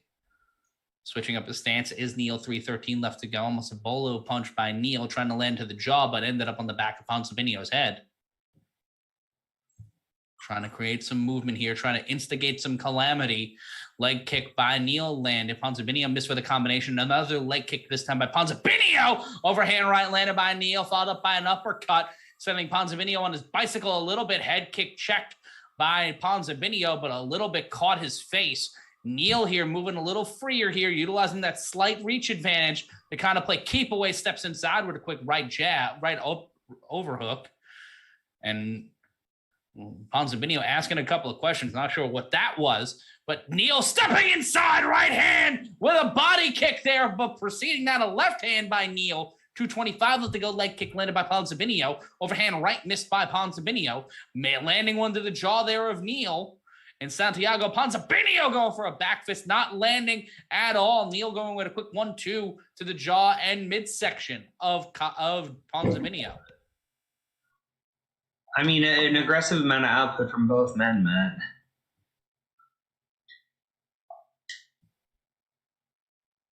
Ponzinibbio, left-right combination. Missing with the left hand. It's a lot of hurry up and wait here in this fight. Feigning the right hand was Neal, not throwing it. 1:37 left to go in the round. Trying to go for a grapple there was Ponzinibbio and not landing. Left-right combination by Neal. Head kick checked by Neal. Left-right combination to the jaw of Neal, not landing. Straight left, though, landing that time. Trying to break the defenses is Santiago Ponzinibbio. Neal's looking good in this round, Matt. Oh, but he lands a head kick, followed up with a left. Ponzinibbio bouncing off of the octagon with 1:03 left to go. And this round right now, a 10-9, in my opinion, for Jeff Neal. Ponzinibbio looking to make something happen here, but not able to find that rhythm, trying to find that pace here. Lands a right hand. Oh, a left to the armpit that time. Neal getting his arm up when the time was right, landing a head kick. Then a straight left to Neal. Ponzinibbio blocked most of the head kick, but got enough there. Throwing the left was Ponzinibbio. Jeff Neal back in the center of the octagon. Leg kick that time by Ponzinibbio. We are at 25 seconds. The referee for the third time. And Ponzinibbio walking to the fence. It looks like we got our second dick kick of the evening. Oh, Jesus Christ, Matt. You don't like to see it in this. Oh, yeah. He got him right into biscuits. Like right enough in the inside thigh. And now Ponzinibbio taking advantage of that 5-minute wait period. Yeah. I mean, you get kicked in the dick. It's not good construction. There's a knockout button between your legs. Like, no good. No fucking good. If I get hit there, I make the Windows startup noise. Oh, man. Yeah, I'm like, what is my getting hit in the nut song? Might be the Mario theme? And we will keep things rolling here, only needing a minute of the 5. And Ponzinibbio, he steps right in. And Neal trying to get inside, utilize his reach. Ponzinibbio in control of the octagon. Head kick check. Ponzinibbio almost getting caught in a Muay Thai clinch. Had the hands around the head, but not enough time for Neal to throw a knee. And it looks like Ponzinibbio spilling some raspberry jam from his right eyebrow. And for the first time tonight, we will go to the corners here, and we will see a second round. Yeah, hot damn, Matt. I mean, the blood that was coming out of that upper right eyebrow of Ponzinibbio, it is often referred to as like the worst place for you to get cut, as you can have blood drip down into your field of vision and really fuck up your ability to see range, things coming. It hurts. You're like focusing on that because you're not supposed to have shit in your fucking eye. So it's not a good cut right now. It's getting addressed. We'll see how this ends up turning out for him. But right now, Ponzinibbio not doing... I don't see him taking this fight if he keeps in this pace. I don't know how we're gonna. I don't know where we're gonna end up here. We're getting ready for round number 2. Toker88 saying French onion soup. Not a bad choice. Not a bad choice. When is Poirier and Oliveira? That is about an hour or so from now. We have another couple of fights here. And Ponzinibbio will step into the center of the octagon. Neal will step back, and now he's back closer to the fence. And Ponzinibbio keeping the pressure on here. 451. Ponzinibbio now a plus 145 underdog. Jeff Neal a minus 195 favorite, according to DraftKings. The Octagon, 4:36 left to go in the round. Leg kick missed by Ponzinibbio. Leading with the right hand. Neal not landing, neither did Ponzinibbio. Putting the pressure on. Ponzinibbio standing in the center of the Octagon, 4:20 left to go in round number 2 of 3 at welterweight here at UFC 269. Matt, you remember that option in No Mercy where if you saw your blood, you got like a little bit extra aggression? Yeah. I'm getting a little bit of that vibes from Ponzinibbio right now. A little bit, yeah, just a little bit. Neal landing a 1-2 combination of Ponzinibbio not being able to shift into third gear. He has not been able to find the third heat, as Jack Donaghy would like to say. As soon as I say that, he throws a right to the jaw of Neal, stepping right inside, throwing strikes here. Both men standing in the center of the Octagon, wanting to fight in a phone booth, but a little too scared to put the quarter in. Yeah, right hand landed by Neal. I mean, that seems to be a marker of this fight so far, is that they've been finding their range. They have been hitting each other, but getting really within that distance is just not happening. Stephen McHugh saying, Beta Male Central, how about you go choke on a dick and die? 3:25 left to go in round number 2. And Neal throwing a right hand preceded by a head kick that did not land. 3:17 left to go in the round. Ponzinibbio throwing an overhand left, not landing, keeping the pressure now. Is Ponzinibbio. 3:07 now go for a takedown, but Neal stifling it like Stephen McHugh's chances of ever having a date again. Great takedown defense here by Neal, trying to press away. Ponzinibbio now getting Neal back to the fence. 2:53 left to go in the round. Now taken down. Now at 2:47 left to go. Neal taken down, both legs wrapped by Ponzinibbio. Ponzinibbio doing a gator roll into a single leg, but both men standing right back up. I mean, this is rather informative, Matt, in that, like, honestly, it seems like a bit of a stalemate between their wrestling skills. And if we are keeping this on its feet, I got Neal. Yeah, and you start to see that blood continue to trickle down the eyebrow of Ponzinibbio. 2:16 left to go in the round. Checking the leg kick is Neal. Neal trying to go for a can-can kick. Ponzinibbio landing a right hand, though. Neal starting to breathe a little bit heavier. Ponzinibbio also breathing extra heavy from the mouth region. Right hand not landing. Left hand landing that time by Neal, standing in the center of the Octagon. He needs to exploit that cut on Ponzinibbio. Try to land a stoppage here as we are in Las Vegas. 1:47 left to go in round number 2. I'm Matt Ryan, joined by Brendan Sokler. Not missing with a right hand, but missing with the preceding left hand was Ponzinibbio. Both men standing in the center. Leg kick landed by Ponzinibbio, led by a left hand by Neal. It is something to take into account, Matt, that you had a striking match for most of this and then a transition to wrestling, albeit relatively brief. It is still an activation of muscles in a very different way that can be utterly exhausting after a fucking striking war like we've had. Mm-hmm. And I don't want to be either of these guys right now. No, you're going to feel fucking terrible tomorrow. Yeah, I feel terrible now. Great. So. Yeah. Left-right combination by Ponzinibbio. Landed it the first time, landed only the left the second time. Another leg kick by Ponzinibbio. 1 minute left to go in round number 2 of 3. Significant strikes, 32 by Ponzinibbio, 30 by Neal. You can make the case that Ponzinibbio has tied this fight up in the second round. Straight left hand that time by Ponzinibbio. And a left-right combination that time landed by Neal. Ponzinibbio going the what me worry, saying, pal, hit him with the Matumbo wag.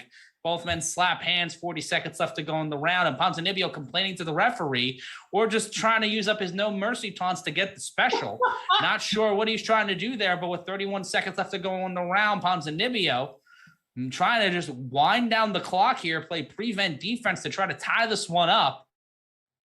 I mean, it's a very interesting strategy, Matt. I mean, he's hitting from up the middle very straight and like landing these shots, but the amount of movement and the perception that he's creating around these strikes is something that would qualify in the Octagon control category and might be able to like push him over in the round. And we are going to end this round here with an attempted question mark kick by Neil, not landing. Right now, I have it 19-19, Brendan. I have both of these guys winning. I have Neil winning the first round 10-9. I have Ponzinibbio winning the second round 10-9. Yeah. I mean, they had significant shots at the end of the second round. I mean, the leg kicks seemingly almost sweeping both of them out, but I got to edge that one out to Ponzinibbio. Strong performance by strong performance happening on both competitors' ends right now. Like, it is very close. The third round is going to be determinant because I do feel like this is going to go to the judges on this one. Like, it's a little too close. I don't see someone getting knocked out right now. Or the wrestling is too utterly comparable on both sides. Like, I think we're going to have another 5 minutes of a very tired war on the feet, and we'll see where that lands. That tracks. Gene USMC saying it needs another dick kick. More dick kicks are necessary, and we want them in the world of MMA. Yeah, just legalize the dick kick. Come on, gang. Dick kicks for all. Yeah. And we begin round number 3 in Vegas. Ponzinibbio stepping into the center of the octagon. Neil stepping back. Right now, the odds are -105 for Neil, -130 for Ponzinibbio.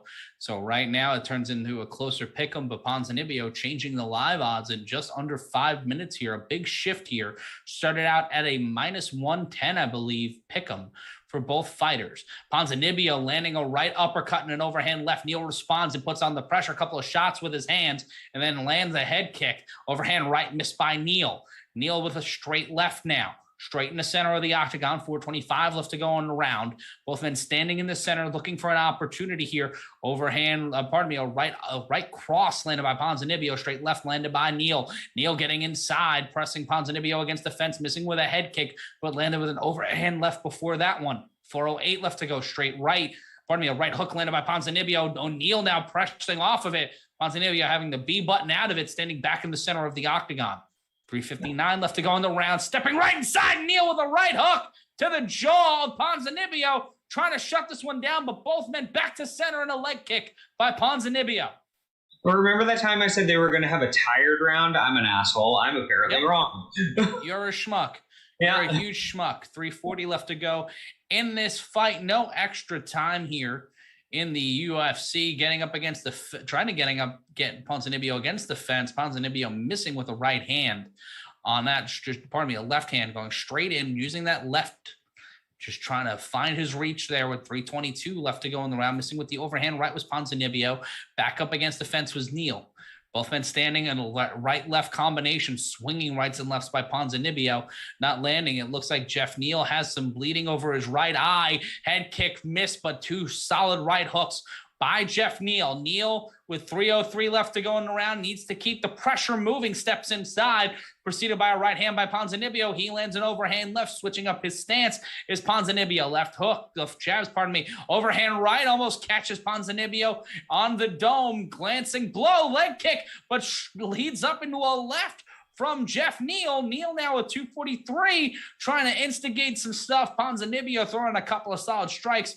A lead away punch by Ponzinibbio, but he eats a straight left by Jeff Neal. And now Ponzinibbio bleeding from the nose. A little bit of a laceration on the nose. Both men landing clubbing left hands to the side of either man's head. 2:24 left to go in the round. Both men standing in the center of the octagon, missing with that left, just kind of going yan-yan as Ponzinibbio standing in the center once again. Neal trying to bat away. Ponzinibbio trying to make something happen here with 2:09 left to go in the round. Matt, I really do feel this one's going to go to the cards. And honestly, it's been such a back and forth round that it's whoever controls the center of the octagon at the end of this, I think might be the person who takes it. Or who looks the best walking to the corner here. Ponzinibbio landing some solid shots. Left-right combination missing with the overhand left to Ponzinibbio. Overhand right. That time landed by Neal. Left hook landed by Neal. 1:44 left to go in the round. Trying to make something happen as either fighter. Right hand by Neal. Ponzinibbio with another low kick. Right to the ankle. Straight left landed by Neal. Both men throw him at the same time that time, and both get caught. Overhand right, and Ponzinibbio gets a little bit of the rubber band AI. Neal needs to put the pressure on here. He needs to press the gas, but Ponzinibbio trying to fight his way out of it. 1:20 left to go in this round. Wobbly, wobble. And that is not just a hip-hop lyric. I think I heard an Uber once. That's a right hand from hell by Jeff Neal. And Ponzinibbio is on his bicycle circling around here, looking rubber-legged with 1:06 left to go. Trying to make something happen. 1 minute left to go in the round. Standing in the center, Ponzinibbio. Neal having his hands up. Another overhand right that time, landing in a straight left and an overhand right. Beautiful shots by Jeff Neal. Trying to crumple Ponzinibbio and not go to the scorecards and make Brendan look like a bigger schmuck than he did earlier. Lefts and rights from both fighters. Trying to make something happen. A word I've been saying too fucking much this fight. 37 seconds now. Right hand landed. 56 strikes to the head landed by Neal. 46 by Ponzinibbio. 4 to the body by Neal. 2 by Ponzinibbio. 7 to the legs by Neal. 16 by Ponzinibbio. That is going to be interesting if either fighter lasts these 24 seconds. Overhand left missed by both fighters. Overhand left missed by Ponzinibbio. 20 seconds. Left-right combination from Ponzinibbio. Ponzinibbio with an overhand left does not land. 14 seconds now before we go to the scorecards in Vegas. Straight left. Both fighters not landing them. Combination. And Ponzinibbio landing a shot to the jaw of Jeff Neal. Ponzinibbio looking like he spilled ketchup on his face. He's got a little bit of red on him, but either fighter will walk to the corner and we'll go to the scorecards. What a fucking end of a round, Matt Ryan. Goodness. I mean, this is how you end a goddamn round. I'm sorry. This is great stuff. I get so frustrated when it's like round to a round and you have the last fucking 15 seconds and no one's going for it. Both these men going for it. I could see the match go to either one of them, to be perfectly honest. We'll see. We shall fucking see. I called split decision. I said this was going to be a split decision, and I feel like that's what's going to happen. And we see Jeff Neal here in the third round, a great third round for Jeff Neal. Yeah. I mean, very impressive work on both men's parts, but if I had to call it, I got Neal. Yeah, I think Jeff Neal's going to be walking out of this one. An impressive fight. I mean, where do you put these guys' stock after this match, Matt? I feel like they both get a little bit of a boost here. The winner more than anything. Both of these guys coming off of losses. If it's Ponzinibbio, it's his second straight loss. If it's Neal, it's his third straight loss. That's a big question mark for either fighters. We know the UFC has the propensity to cut people pretty quickly in swaths of the year. So this could be a make or break fight for either of these guys.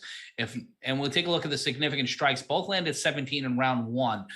Neal landed 17 in round two. Ponzinibbio landed 21. In the third round, it was Ponzinibbio 30, Jeff Neal 43.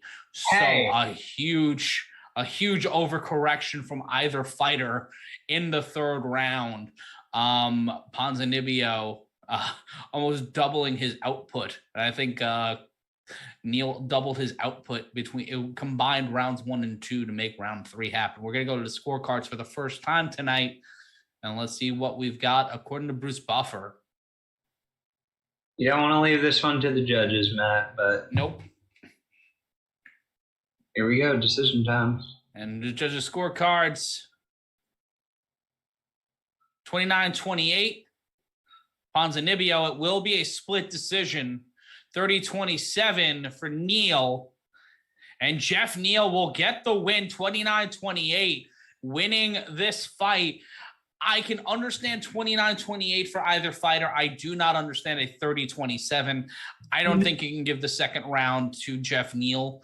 But yet again, that's my opinion. Not sure if you agree with that, Brendan, but 29-28 makes a lot more sense.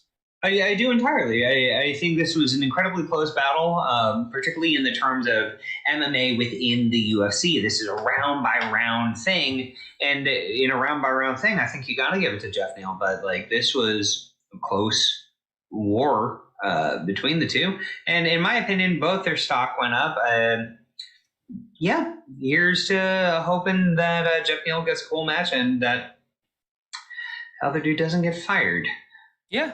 That's That's pretty much the hope for everybody. We just hope nobody gets fired. Yeah. If you're just joining us, we are over 600 people here inside the Combat Culture chat. I'm Matt Ryan, joined by Brendan Sokler. Case Harts, bridging the gap, as Brendan's in LA tonight. I am in the studio at home base somewhere in the northeastern United States of America. Case Harts coming to us from where the stars are bright, big at night, deep in the heart of Texas. Case, what'd you think of that fight?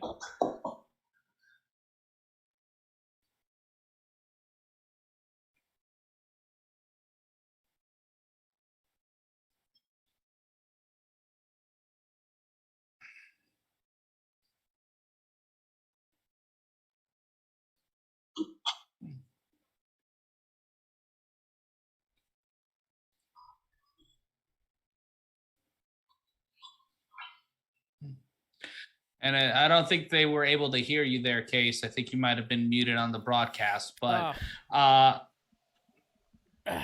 sorry.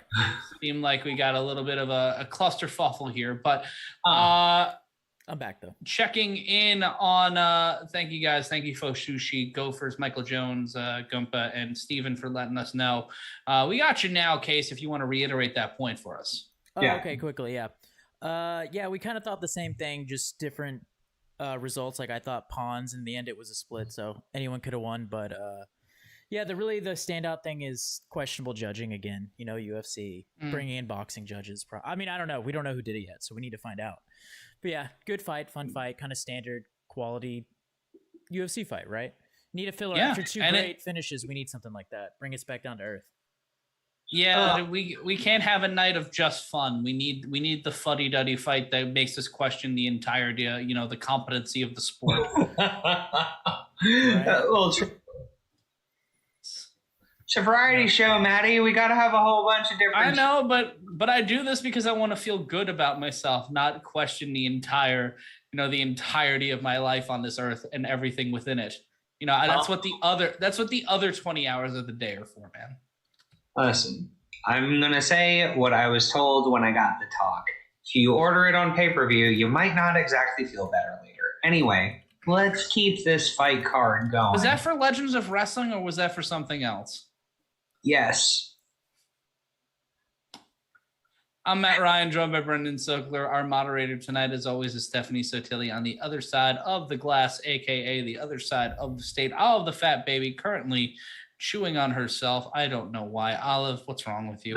But Brendan in LA tonight, a 3-hour time difference between us, which is weird. Yeah. It's not been a calamity yet, but we'll have Brendan back here next week when we are live again next Saturday night for our fun and fantastic call of the Tyron Woodley-Jake Paul fight. If you don't want to hear Mauro Ranallo, you can hear us instead for absolutely free. And if you want to be a part of every single live show we have every year, if you want to be a part of every time we click the live button, or if you want to see awesome content put together by Case or even myself, subscribe right now to Combat Culture. Yeah, Combat Culture, we've done really great this year, as Matt was saying earlier, just in terms of how you guys have all tuned in. So thank you again for your support and coming in on these live streams. It is truly the funnest way to be spending a fucking night. So thank you all so much for being here. So what he said, PJ Simpson donating another $5 to the cause. Team Ramen, Nunes minus 1,300, Pena plus 675 right now. I feel like that should be illegal. I feel like there's just someone backstage with a camera on both of them, and Amanda's just getting angrier. And they're like, "You better slide the odds. It looks really bad." And a shout out to David Cheese, great energy you dudes bring. Charlene saying thank you, boys. Well, thank you, Charlene. And I don't know what to expect from anything anymore. We got 2 more fights tonight. We got 2 title fights. Amanda Nunes is about to destroy another human being's confidence again. That's the weird like convecting point in mixed martial arts right now. Is our fighters like Amanda Nunes, and the same thing when Khabib was on top. It's like, the sport's going to catch up to him at some point. Not now. Right. Yeah, but not now. And how do you manage that? Like when you were the major leagues, when Babe Ruth was on top and the Yankees had Murderers Row, or football during the initial Brady era, or prior to, 1960s, when it was just Jim Brown being handed the ball and destroying every team in their wake in the 1950s and 60s. Like, how do you reconcile with something like that as a sport? I'll speak to that. Time heals all wounds, but time also fixes the whole lineage of greatness. We have a sport. It is good enough to watch on its own, no matter who is in there. But frankly, we do have truly amazing people in there right now, and the athletes are getting better and better every year. Now, mind you, Amanda is just that much better in the divisions that she competes in. Now, she can keep fighting, and maybe time catches up with her on that, or time just happens as it will happen, and people will eventually catch up. Will it be within the time frame that she's around? I don't know, and that's exciting for me. I think that Pena presents a unique challenge to her, despite what the odds say. This is a person who put in the fucking work to be here, and I think it's going to be a banger of a fight. I don't think the odds are going to reflect what we'll see, but Amanda is that much better than anyone. So, what's the only solution for that? Time. One way or the other. Yeah, and that's pretty much the point. That was the point I was trying to make, is that the sport catches up to you. The sport catches up to Lombardi. It caught up to Al Davis. It caught up to Brock Lesnar in MMA. It catches up to everybody. Right. It's just a matter of when and a matter of how. Like, at no point did anybody ever think Chris Cyborg was going to get got. And Amanda Nunes got her good live on pay-per-view. Yep. And Juliana Pena has had an impressive career. She's someone who in just 15 fights has set a really good pace for herself and built a good career for herself. She's a color analyst for Combate America alongside Max Prados. So she has a fully formed career outside of the Octagon. But when you step inside that cage and you go up against Amanda Nunes, there's no equitable comparison right now in women's MMA. Kayla Harrison is there. We talked about Kayla Harrison earlier, who's the PFL champion, but that's at 155. And I don't see the UFC setting up that fight. And I feel like Kayla Harrison isn't ready for that kind of fight yet. No, and let Kayla Harrison absolutely grow in other places, because it's just going to make it better when that actually does happen. But when you do have someone who is an analyst, I mean, we saw Dominic Cruz earlier tonight, who spent the last week talking about doing your fucking homework. Yeah. I feel like he may have kids. Do your homework!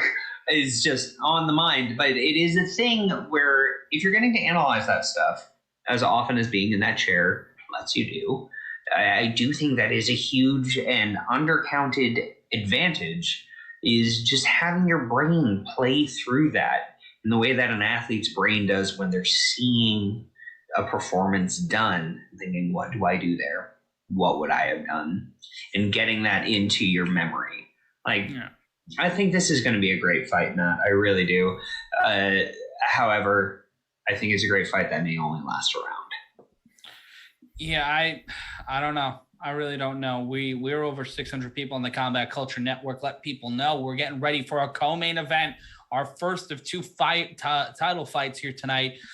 In the piece I wrote for MMAmania.com, I compared Amanda Nunes to Mike Tyson, because you're paying to watch how she wins. The certainty of her winning is so much so that you're watching it just to see what the method of victory is. And I don't know if that's it comes down to, we've seen her evolve into the best fighter in the sport. We don't know how long it's going to take for the sport to catch up to her. We don't know if we're ever going to see the sport catch up to her, because retirement is coming, and she is a 2-division champion. And then you look at that right there, and she's been able to move between those weight classes fairly easily. But when she fights at bantamweight, she is more than inclined to go the distance. And Pena, third most wins in bantamweight history with 6, tied for third most takedowns in bantamweight history with 15, and the winner of the Ultimate Fighter season 18, which is a weird thing to say. 18 seasons of the Ultimate Fighter, at over 18. A lot of people want to see an upset tonight because they're tired of seeing Amanda Nunes win. Are you sorry tired that you get excellence, you pieces of shit? That's what I was gonna.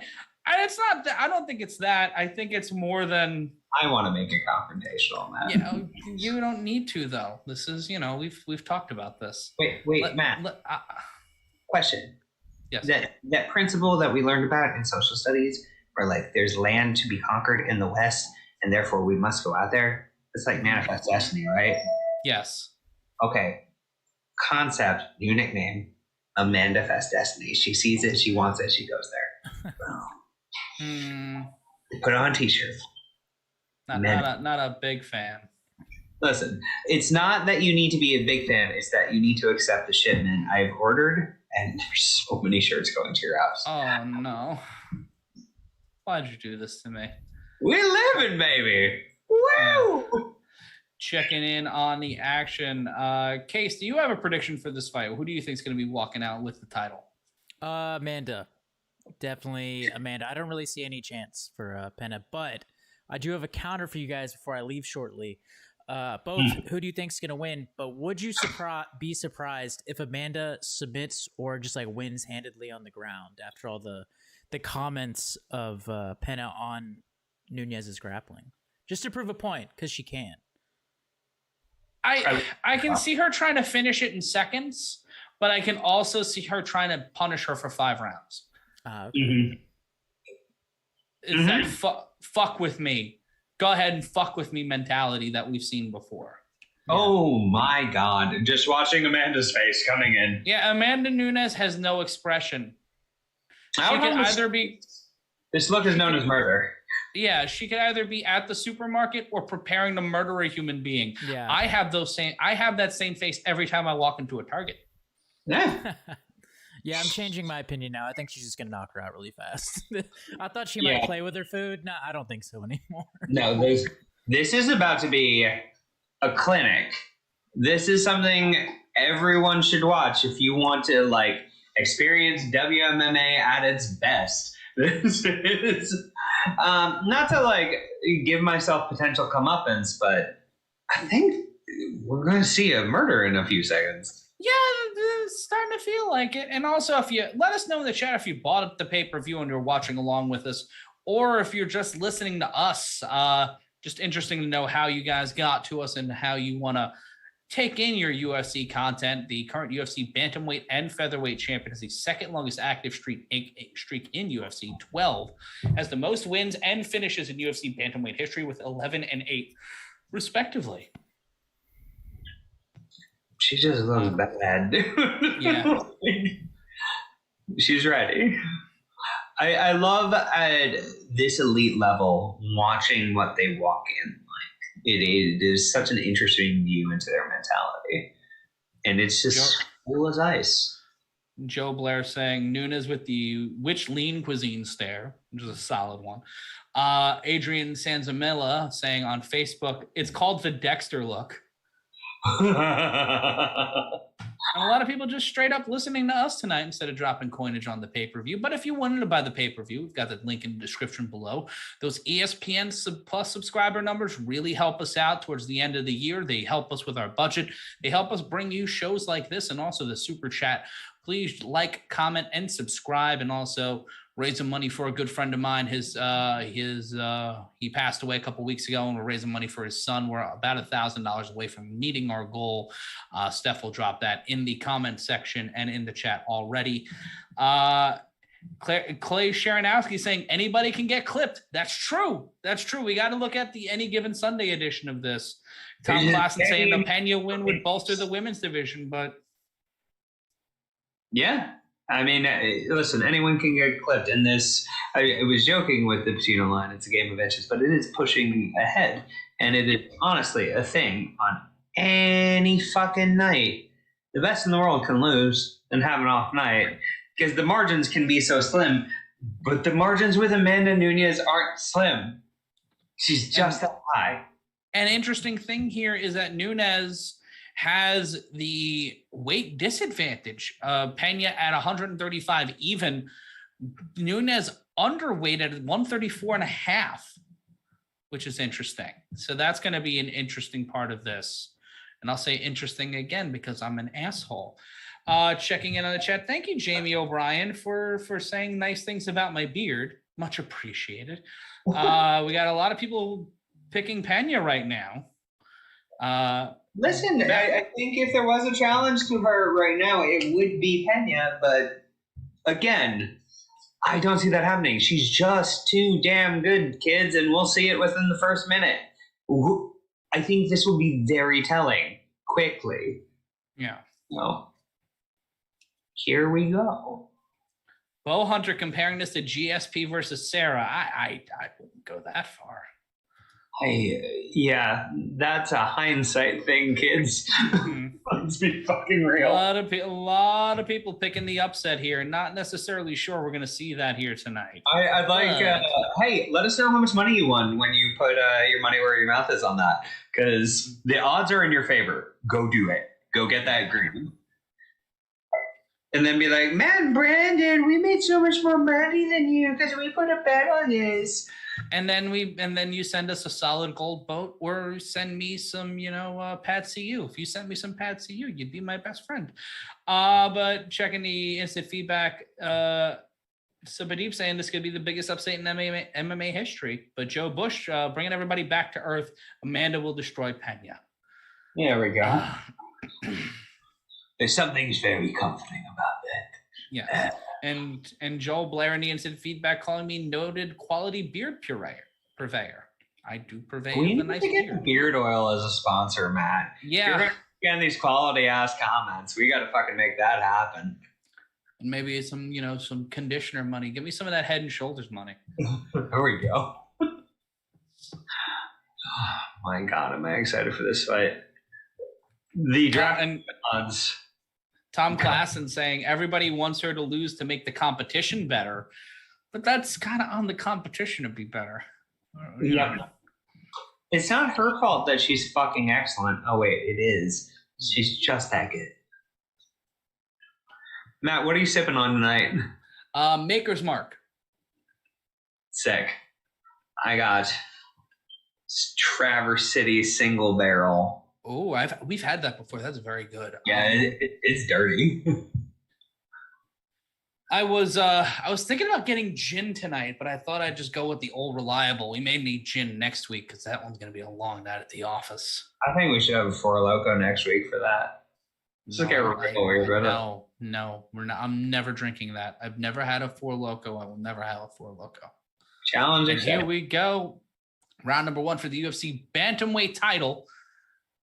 Nunes controlling the center of the octagon. Pena strutting and preening, kind of do the Rock'em Sock'em Robot in terms of her movement.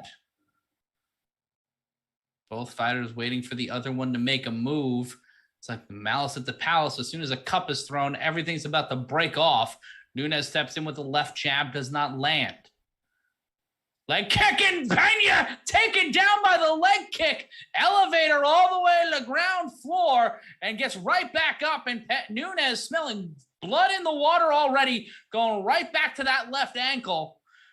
Pena collapsing like the Greek economy and not making it an easy night for her with 4:11 left to go in the round. That hit just at the right angle on the calf that it can really deaden your foot. Yeah. Which will fuck with your ability to go in and out of range, defend against takedowns, actually be able to execute literally fucking anything. It's a perfect move. Or just move in general. And now Pena trying to make it a hockey fight over the top lefts and rights, kind of landing on the champion. The champion again spamming the leg kick as if it were the rocket launcher on Blood Gulch. 3:41 left to go. Push kicking, and Pena is down again after the chopping by the champion. Chopping down the tree, and now Pena doing windmill kicks, trying to keep the champion away. Pena near the fence, trying to find a way to get right back up. But Nunes circling, trying to find a way to get inside, and she does a right hand. And now Pena trying for anything to get back up, grabs the leg of Nunes. Both women standing now. Pena pressing the champion against the fence. The champion nonplussed, trying to make something happen with 3:04 left to go in the round. I think there's two definitive statements that come out of this, Matt. It's one, Amanda's power needs to be fucking respected because it is just so immense. And then two is the looseness versus the skittishness that we are seeing in their stance and in the execution of their strikes. And Nunes pressing Pena against the fence, and now Pena's back on the canvas, trying to get inside control as the champion, figure fouring the leg of Juliana Pena, now switching it around, pinning the ankle between the thighs as the champion, now taking the back of Juliana Pena.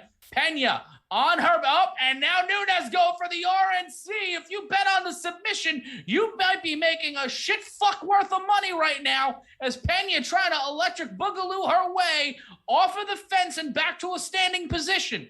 Pena keeping her chin down, trying to make sure that Nunes cannot slip that right forearm underneath her throat and put her to sleep. She is trying to give her a forearm Ambien right now, and Pena is resistant with 154 left to go in the round, and right hands by the champion as Pena rolling back onto her stomach, trying to scramble right back up, but stopped dead cold by the champion, and now a potential bulldog choke or a guillotine by the champion with 98 seconds left to go in the round. It is honestly, let's call this lady Thanos because God damn it, she is inevitable. The forearm work across the bridge of the nose and the mouth, taking away the air, making her work for it, and just the top control that she's exhibited in this, it is undoubtedly, like, when this goes to the ground, it goes to Amanda, is what is being displayed here. It is inevitable. She's just the smirks that we've been getting in. And she's just smothering and covering. She is like a rich maple syrup right now on Juliana Pena. Pena just crumpled in a variation of the fetal position, to be honest with you, as Nunes just trying to isolate her opponent with 50 seconds left to go, maybe trying to pull a submission or just trying to gas out Pena. Pena walking into this has been knocked out once, submitted twice, and decisioned once in her 4 losses, so she is susceptible to submissions, but Nunes has only pulled off 1 submission in her career. 4 submissions in her career, knocking out 13, decisioning 4. So I mean, 5 might be coming up, Maddie. I mean, this level of just expertise that she's showing is truly impressive. And now trying to pull the forearm here, trying to pull a Kimura is Pena, Juliana Pena, trying to pull the guillotine and now just circling. Well, you got to do something. Canvas. We're in the last seconds of the goddamn round, man. You got to show. Maybe they'll give it to me for getting the arm. And we will end round number 1 with Juliana Pena in a world of trouble. Good God. She has 4 more rounds. Yeah, it's going to be a long night. Going to be a long, long night. I don't think it will be. Well, she's going to feel like shit in like 20 minutes. Yeah. Like, Great. Either one of these women could decimate us in 45 seconds. Oh, absolutely. I'm being kind by saying 45 seconds because we're going to be running around for that period of time. Yeah, listen, eventually we'd fall and get murdered, or they'd catch us or punch us. But, like, listen, we're not here as MMA competitors. We are here as commentators who fully respect how much everyone doing this would whip our ass and the thousands of hours that they put into this. And thank you. Respect you. We are paid to be loud. We are not paid to be smart. That is on my contract. And we are not paid to be good at MMA. So just an important fucking thing to note. And the body language coming out of the corner here, Pena looking pensive as hell. Nunes like, all right, let's get back to work. Let's get this done. I got things to do. Just 10 seconds gone by here in the round, and Nunes stepping right in with a right hand. This feels like, Matt, did you watch The Last Dance? Yeah. This feels very, and I took that personally, energy. Yeah. Pena is the early 90s Pistons. Nunes is the Jordan Bulls. She is about to get trounced and walked out the building. They are about to fall so hard she starts wearing green jerseys. Pena getting that leg kick again, Solid shots by Nunes, standing in the center of the octagon, 4:15 left to go. Oh, and a hockey fight right hand from either fighter, both stepping inside. Nunes' nose a little red, missing with that leg kick. Pena stepping in, not scared of the champion, throws that left hand, left-right combination by Pena, waiting to step inside. Pena throwing shots, but Nunes landing a few of her own. Nunes and Pena getting into a brawl, but Nunes landing a right hand to Pena's jaw, and then another straight left. Oh, and Pena with an overhand left. But the champion keeps finding a way inside, keeps landing shots and walking through whatever Juliana Pena sends her. Landing a leg kick does the champion, missing with the right hand after hitting with the left. Pena's left eye is swelling quickly. Leg kick missed by the champion. 3:29 left to go in the round. Overhand right, and both fighters windmilling like the Simpson kids and not landing. Couple of shots, and Pena tried to scramble in. Eats a couple of shots for her effort. 3:16 what left to go in the round. Pena rocking, socking, and throwing shots, but Nunes finding a way inside, throwing some hammers of her own. Goes short left hand by the challenger, met by the champion with a right. Pena finding shots, but Nunes still standing better than she ever did. I think we had a mouthpiece come out, and it was Pena's mouthpiece out, back in. 2:56 left to go, overhand right, landed by the champion. The left hand's missing by Pena, trying to land leg kicks, but they are being denied. This is a different Pena than we saw in the first round, and maybe it's honestly that she found her range and does look a lot looser, but still the strikes coming in from Nunes are just too goddamn rough, and it still doesn't seem to be falling in her favor, even though she's having a more impressive output than I would have expected after round one. Going for a collar and tie clinch was Nunes. Pena's eye closing quickly. Another left hand and an overhand right missing. We got just overhand punches from either fighter. Straight left landed by Nunes. Pena thrashing with her punches. Nunes being a little more concise, a little calmer, trying to counter punch Pena here, who is a whirling dervish with 2:04 left to go in round number 2 of 5 for the UFC Women's Bantamweight title. Nunes controlling the octagon, but Pena in the center, just throwing some wild punches here. Both fighters tired. Pena finding the range, landing it and pressing the champion against the fence. 90 seconds left to go. Pardon me, minute 48 left to go in the round. Pena takes down Nunes. What a takedown from Juliana Pena. Pena getting the back. Nunes giving up the back. 97 seconds left to go. Gotta wonder if this is going to be dangerous ground. And Juliana Pena has gotten the fight. Juliana Pena has won the title and has tapped out Amanda Nunes. What the fuck just happened? My fucking God, Matt. Sometimes you got. Juliana Pena got Nunes down, pulled the back, and got the RNC, and it looked like Nunes was willing to give it up. What just happened? Quickly. Like a panic tap? I don't know, Matt. Like, it came in so fucking fast, and she didn't deny it. What? We gotta take a look at the replay here. We'll take a look. A plus 650 underdog walking into the fight in the second round, getting the win. Let's take a look here at the replay. A left to the jaw, then an overhand right by Pena. Pena finding range, even though she was throwing wild shots. Then that overhand left followed up with the right. Nunes getting hit again to the temple with the left hand. But Nunes looked comfortable landing some counter shots. But the deeper this fight went, Pena just found a rhythm and found a way to get inside Nunes' head. And then we see the takedown here. Just a quick hip toss takedown, getting the side. You see how tired Nunes is, blown up. And then there's that RNC and just a quick tap by Nunes, knowing it was over. She just didn't, it looked like she didn't have the strength or the energy to continue. What a win for Juliana Pena, the new UFC Bantamweight champion of the world. I mean, watching this in slow motion, Matt, it is honestly a weird, perplexing thing to see. The looks of Amanda Nunes as she realizes she's getting taken down. She realizes she's getting her back taken. She gets the RNC put in. She taps quickly. Then she just looks out. This was weird, man. Yeah. This was weird in how...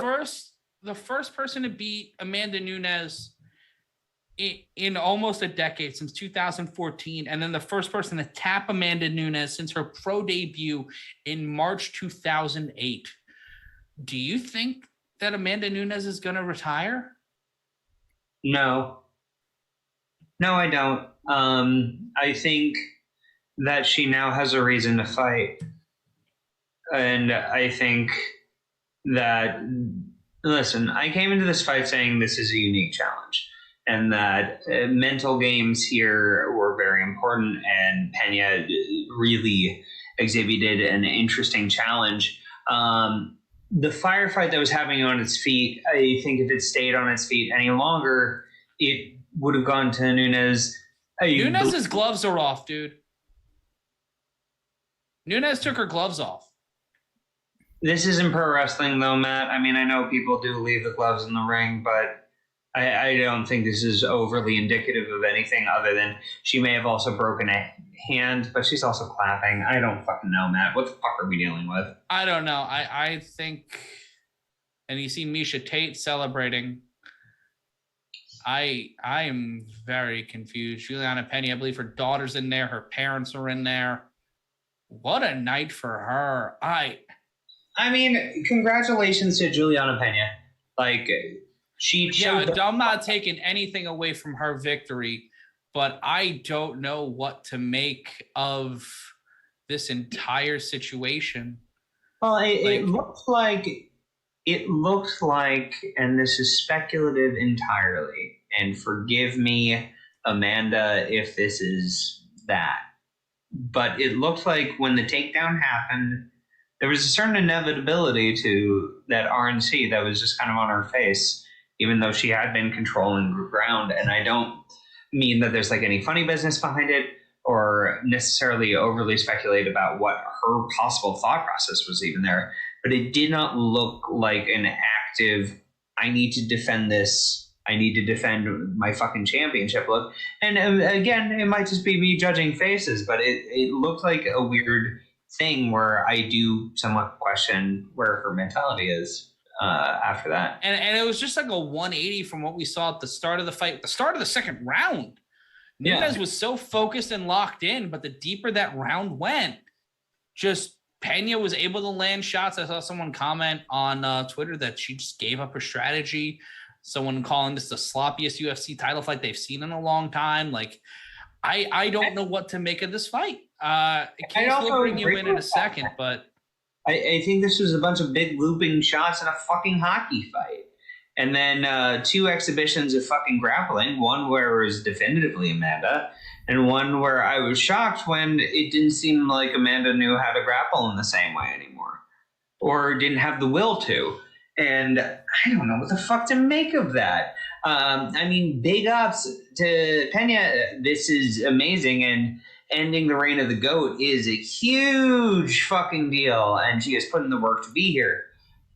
Also, it's an end of an era, and actually getting to digest that it's weird. It's fucking weird. Well, Jesse Holland called it. Jesse just posted this on Twitter. Remember that Pena absorbs 1.7 significant strikes per minute. And he called Pena defeating Nunes by submission. Amanda Nunes being interviewed now. Let us never hope Jesse actually watches this and then actually gets to know that he was right and we were wrong.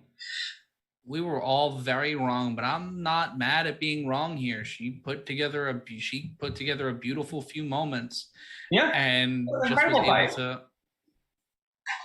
And let's put this down now. Without any time or distance, I'm going to say this is going to go down as one of the more important fights in WMMA, just in the merit that, like, this ended a chapter, huge chapter. Yeah. And mind you, Amanda still has another belt. Chill. But hot damn. She's not retiring. Yeah. And I think it was that move to bantamweight. I think it's that move between weight classes that it affects your energy, man. It gasses you. And going up against someone who's able to do all the significant strikes. Yeah. Bill Hunter calling us ridiculous. Why are we ridiculous? There are several reasons. Come on. I'm not sore about it. Congratulations to Juliana Pena. It was just weird. Like the whole sequence of events, it's like you're watching a movie happen in real life and you really don't know how to reconcile it. And you kind of go through all of the potential things it could have been or what it might have been. You're looking at all of the different possibilities because you're trying to find the reason. It's not, for me, it's not a justification. For me, it's more of like trying to figure out what the actual fuck happened in those few moments to where it looked like Nunes was winning the round to, oh shit, she tapped. I mean, it really was such a weird thing. Just the way Hold on, Matthew Welker, 300 lib guys talk about dropping weight and being tired. When you feel more comfortable at a weight class, dummy, and you dehydrate yourself to get to a weight that's outside of your normal weight, that affects your energy and that affects your ability to fight and use power. So how about you go fuck yourself and I'm going to eat a sandwich. So how about you go do that? And Merry Christmas. I hope your mother has a nice one, and I hope you feel bad that you not get her something nice enough. Fuck you. Going back you to the get her a Hot Wheels like a real man. That's what you give your mom. Come on. Anyway, kids. Mine's dead, so, you know. Joe Lambier saying, terrible video, unsubscribe. Well, I'm sorry you don't like it. Yeah, bye, kiddos. But anyway, we're coming into our main event tonight, Matt. And what a main event it is. Lightweight title. The shark-infested waters of MMA. The weight division, in my opinion, of MMA. Listen, we talk about heavyweights being the baddest man on earth, whatever. Come at me when you can come with speed. 155, baby. This is the fucking division, kids. This is the best division in mixed martial arts. I'm sorry. It's the deepest division in mixed martial arts. I love fat guy fights. I love heavyweight fights, but this is a division. And for everybody that's shading Charles Oliveira, I don't get it. Like, Dustin Poirier should be the favorite, but I think it should be closer, and you should give respect to how Oliveira won that fight at UFC 262. Like, you got to pay some respect to that. Also, listen, if this fight goes on the ground, you think it's Poirier? I don't think it's Poirier. I don't think it is if it gets on the ground. If it stays standing, do you know how good Oliveira is on his feet? Really fucking good. Chucky Olives is a bad, bad man. Get your shit together. God damn it. Poirier's great too. But come on. Don't count out the champ. He's there for a reason. It's not a comeback. He's been here for years. He's got the most finishes in UFC history, the most performance of the night awards in UFC history, most submission wins in featherweight history, most submission wins in UFC history. Been in the UFC since 2010. Okay. Yeah, You've been around for a minute, but I gotta answer the real important questions here in the chat. Scott Johansson asking, "What kind of sandwich, Matt?" Well, as soon as we're done here, I have a piece of rotisserie chicken that I'm gonna rip apart, cook with some hot honey and barbecue sauce, and put on some white bread. There you go. Because that's the only bread I have in the house. I've been having a drunken noodle every time I dip off camera. You're a real piece of shit. I hope I know. you know that. I hope you know that. Case, what did you think of the calamity that was the finish of that fight and how we got there? And what do you think of our main event? That last fight, you guys were on point. She got tired. I think it was just gassed because I've done jiu-jitsu for like 10 years, and you don't get tapped out without hooks unless you're just belligerently tired. She had to have gassed.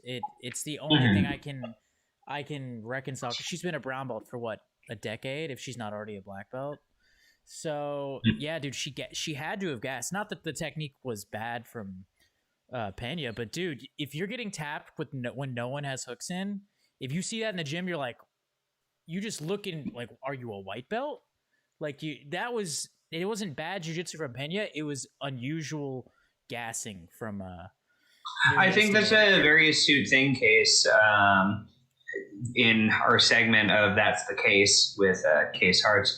I think this is a thing where, like, mentally, it was something where she panicked. Or why do you think so? Well, I honestly think what you said was true. Is like if you get someone tapped without the hooks in, without a struggle for the submission in the way that was there, and honestly, this may be a weird take, but just the fucking look on the face. It just seemed like when Amanda got taken down, she was out before she was out. And then she tapped to be out because in that moment, she did not want to be there. And that seems like a mental thing as much as anything. Yeah, so, I can agree with you there. I mean, maybe the conditioning was If off. you gentlemen want to keep this conversation going, I'm going to step away for a second. Yeah, no, we'll keep this rolling. Okay, we got a long transition to the... We got a bit of a break-a-ny break. We got 5 video packages and an ad for something. Yeah, at least. But yeah, dude, she didn't have the hooks, man. That's insane. Like for a black belt to tap out to someone who doesn't have hooks in. I mean, the choke was in, right? But you can Granby roll. You can try and invert. There's a lot of things you can at least attempt.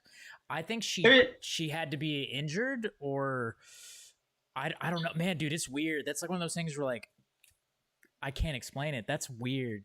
It was weird. Like, let's acknowledge the fact that it was weird. I mean, there is something that happens when you have a flat arm, which is what it looks like to me, pressing up against the Adam's apple, or lack of an Adam's apple in this case, but just the windpipe.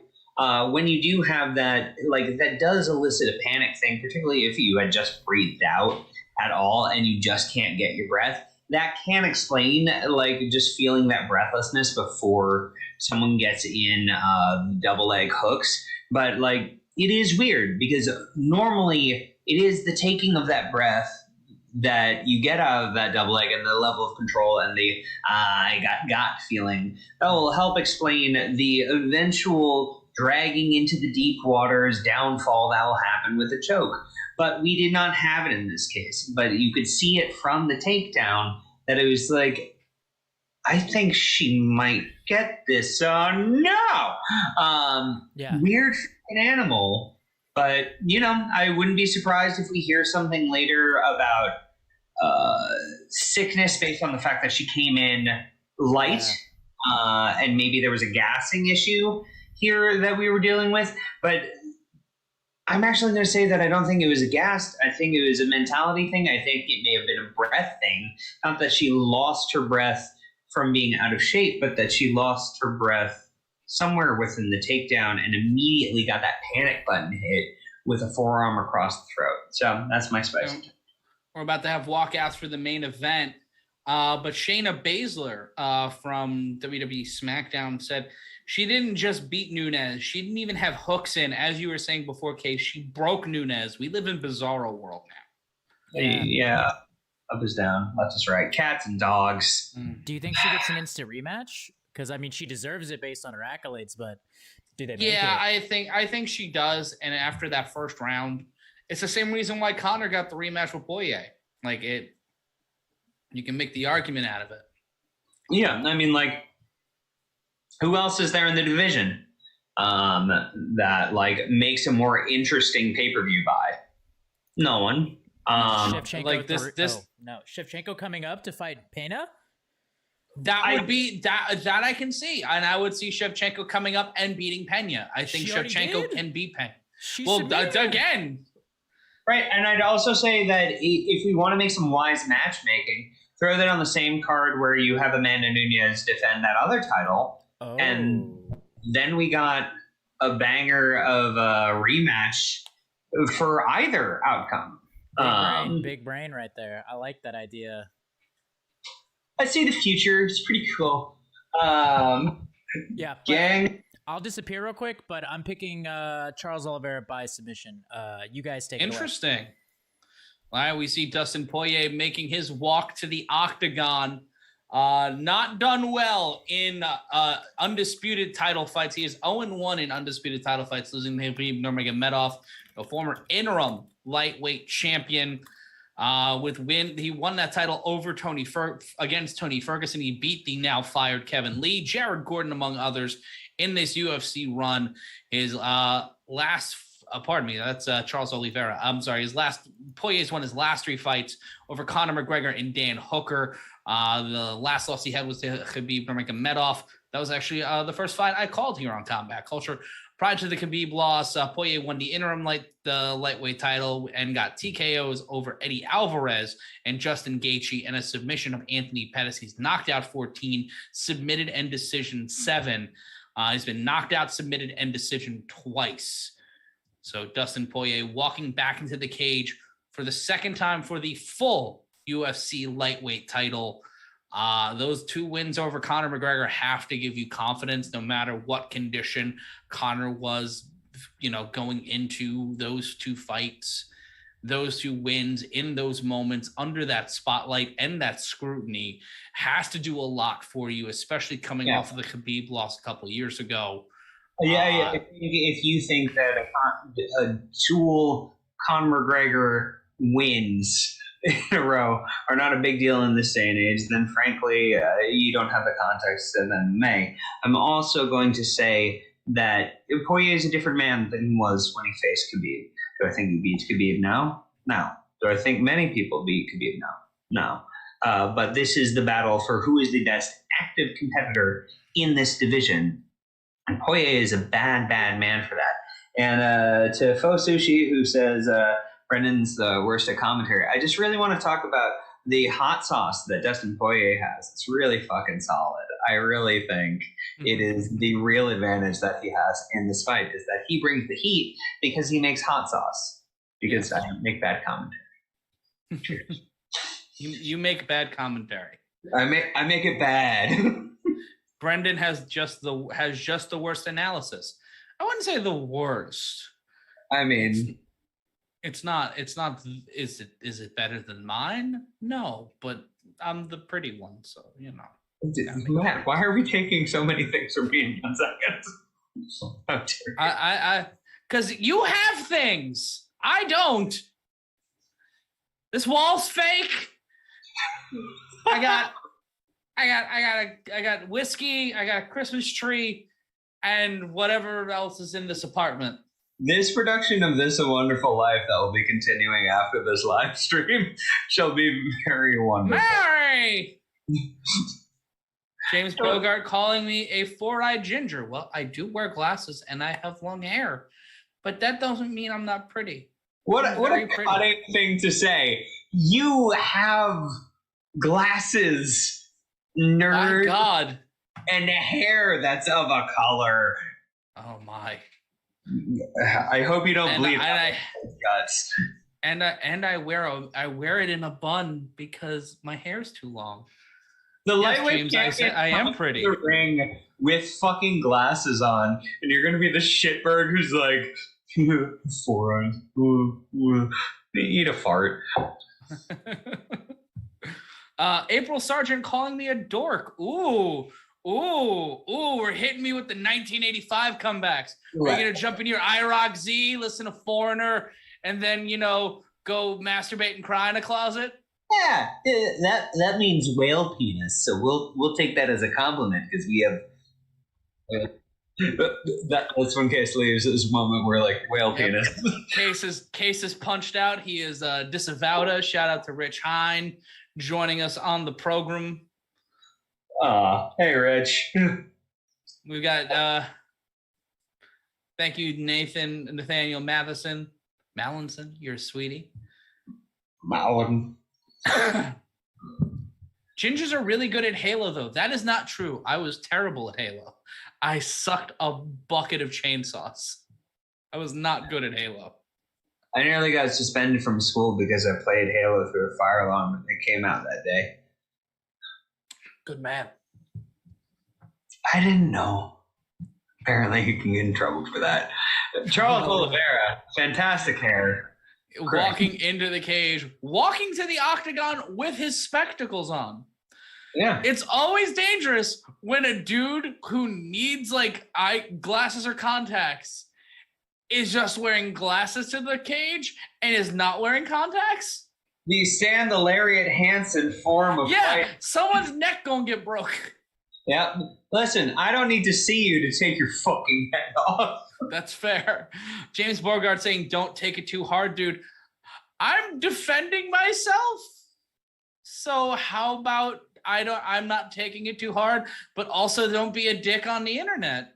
That's also a thing you can do. People have feeling, including Case, who's coming in with weird audio right now. Yeah, there is some audio coming from you, pal, if you want to mute. Take a look at the tail of the tape. Both men 32. Oliveira 5'10", Poirier 5'9". A slight weight advantage for Oliveira. He's 155, Poirier at 154.5. Oliveira with a 2-inch reach advantage, 74 to 72. And the rest of the tape, virtually identical. It's a toss-up in a lot of different ways, and I don't know who to... I'm trying not to root for anybody here. Like, I want to see Oliveira win. I want to see Poirier get his win. Tonight's judges are Derek Cleary, Sal D'Amato, and Jacqueline something. They cut the chyron off way too fucking quickly to show Herb Dean. Well, I mean, Herb is the third most important person in the Octagon, Matt. Well, fourth, because Bruce is in the cage right now. Yeah, that's true. I mean, we must respect our wonderful rug man. Matt, is the tattoo on Oliveira's chest his kid? I believe so. Okay. Either that or the Gerber baby. Yeah, there's a little bit of horror baby energy here. And well, you can't really tattoo I don't really know of many tattoos of faces that are really good. That's a good one, but I don't know how great that could be. Like, I don't know where we are in tattoo technology yet. I think there's very few people who can pull it off, and I think he had good ink work done. I don't know, whenever I see a baby at a glance on a man's tech, it is something that terrifies my dreams. Well, you just don't like having, you don't like babies. So. Yeah. Well, they killed my mother and married my father, so that's the one time that doesn't work because the baby looked at you real bad. Canceled, allegedly, all bad, never. Anyway, Joe Blair saying it's the baby from the end of American Sniper. Good job, Joe. It's a good joke. It's a solid joke. It's a solid joke. I tried to tee that up for someone. I'm glad someone took it. Take the shot, Joe. Oh, no. What are we doing? Just joining us and watching this tomfoolery, I'm Matt Ryan, joined by Brendan Sokler. Our producer tonight is Case Harts. We will be live with you next Saturday night for the fight of the year. Some would say it's the fight of the decade. I'll just say it's another night where we get paid. It is Jake Paul going up against Tyron Woodley in a fight that was supposed to feature Tyson Fury's brother, who was on Love Island, but that is not happening now. Guys, I'm so deeply mediocre about this fight. The boxing one, this title fight, banger, love it. Yep. Here for it. But hey, Tyron Woodley, maybe he won't embarrass the fucking sport. He's taking the fight on 2 weeks' notice. This is not going to be Hagler Hearns. Let's measure our expectations a bit here. It's not even going to be Duran versus a car tire. Like, it's going to be exactly what we think it is. Listen, I'm not going to be the shitbird that says, like, break the rules or anything. I'm just saying, if you get gassed in the first round, give him a takedown and own him, because you need for MMA to stop looking like shit in these fucking boxing fights. Because they're fighting in a different sport. Yeah, give him a fucking super. It's visuals, baby. That's the important thing. Look, if we just did everything under Pride rules, we wouldn't have these problems. Yeah, but Mayweather and Paul. We're not ready for that talk. Apparently, come on. Let's give them suplexes. That's all I'm asking. Oliveira pacing, and here we go. Round number 1 of 5 for the UFC Lightweight Championship. Oliveira pressuring Poirier early with a bicycle knee. Poirier stepping inside. These guys throwing leather early on. Poirier's back to the fence and an elbow by the champion. Oliveira taken down. He slips after a left-right combination from Poirier. Poirier putting the pressure on now. 20 seconds gone by in round 1. Hot and heavy. Inside. Just moving, and a shaking head kick blocked by Poirier.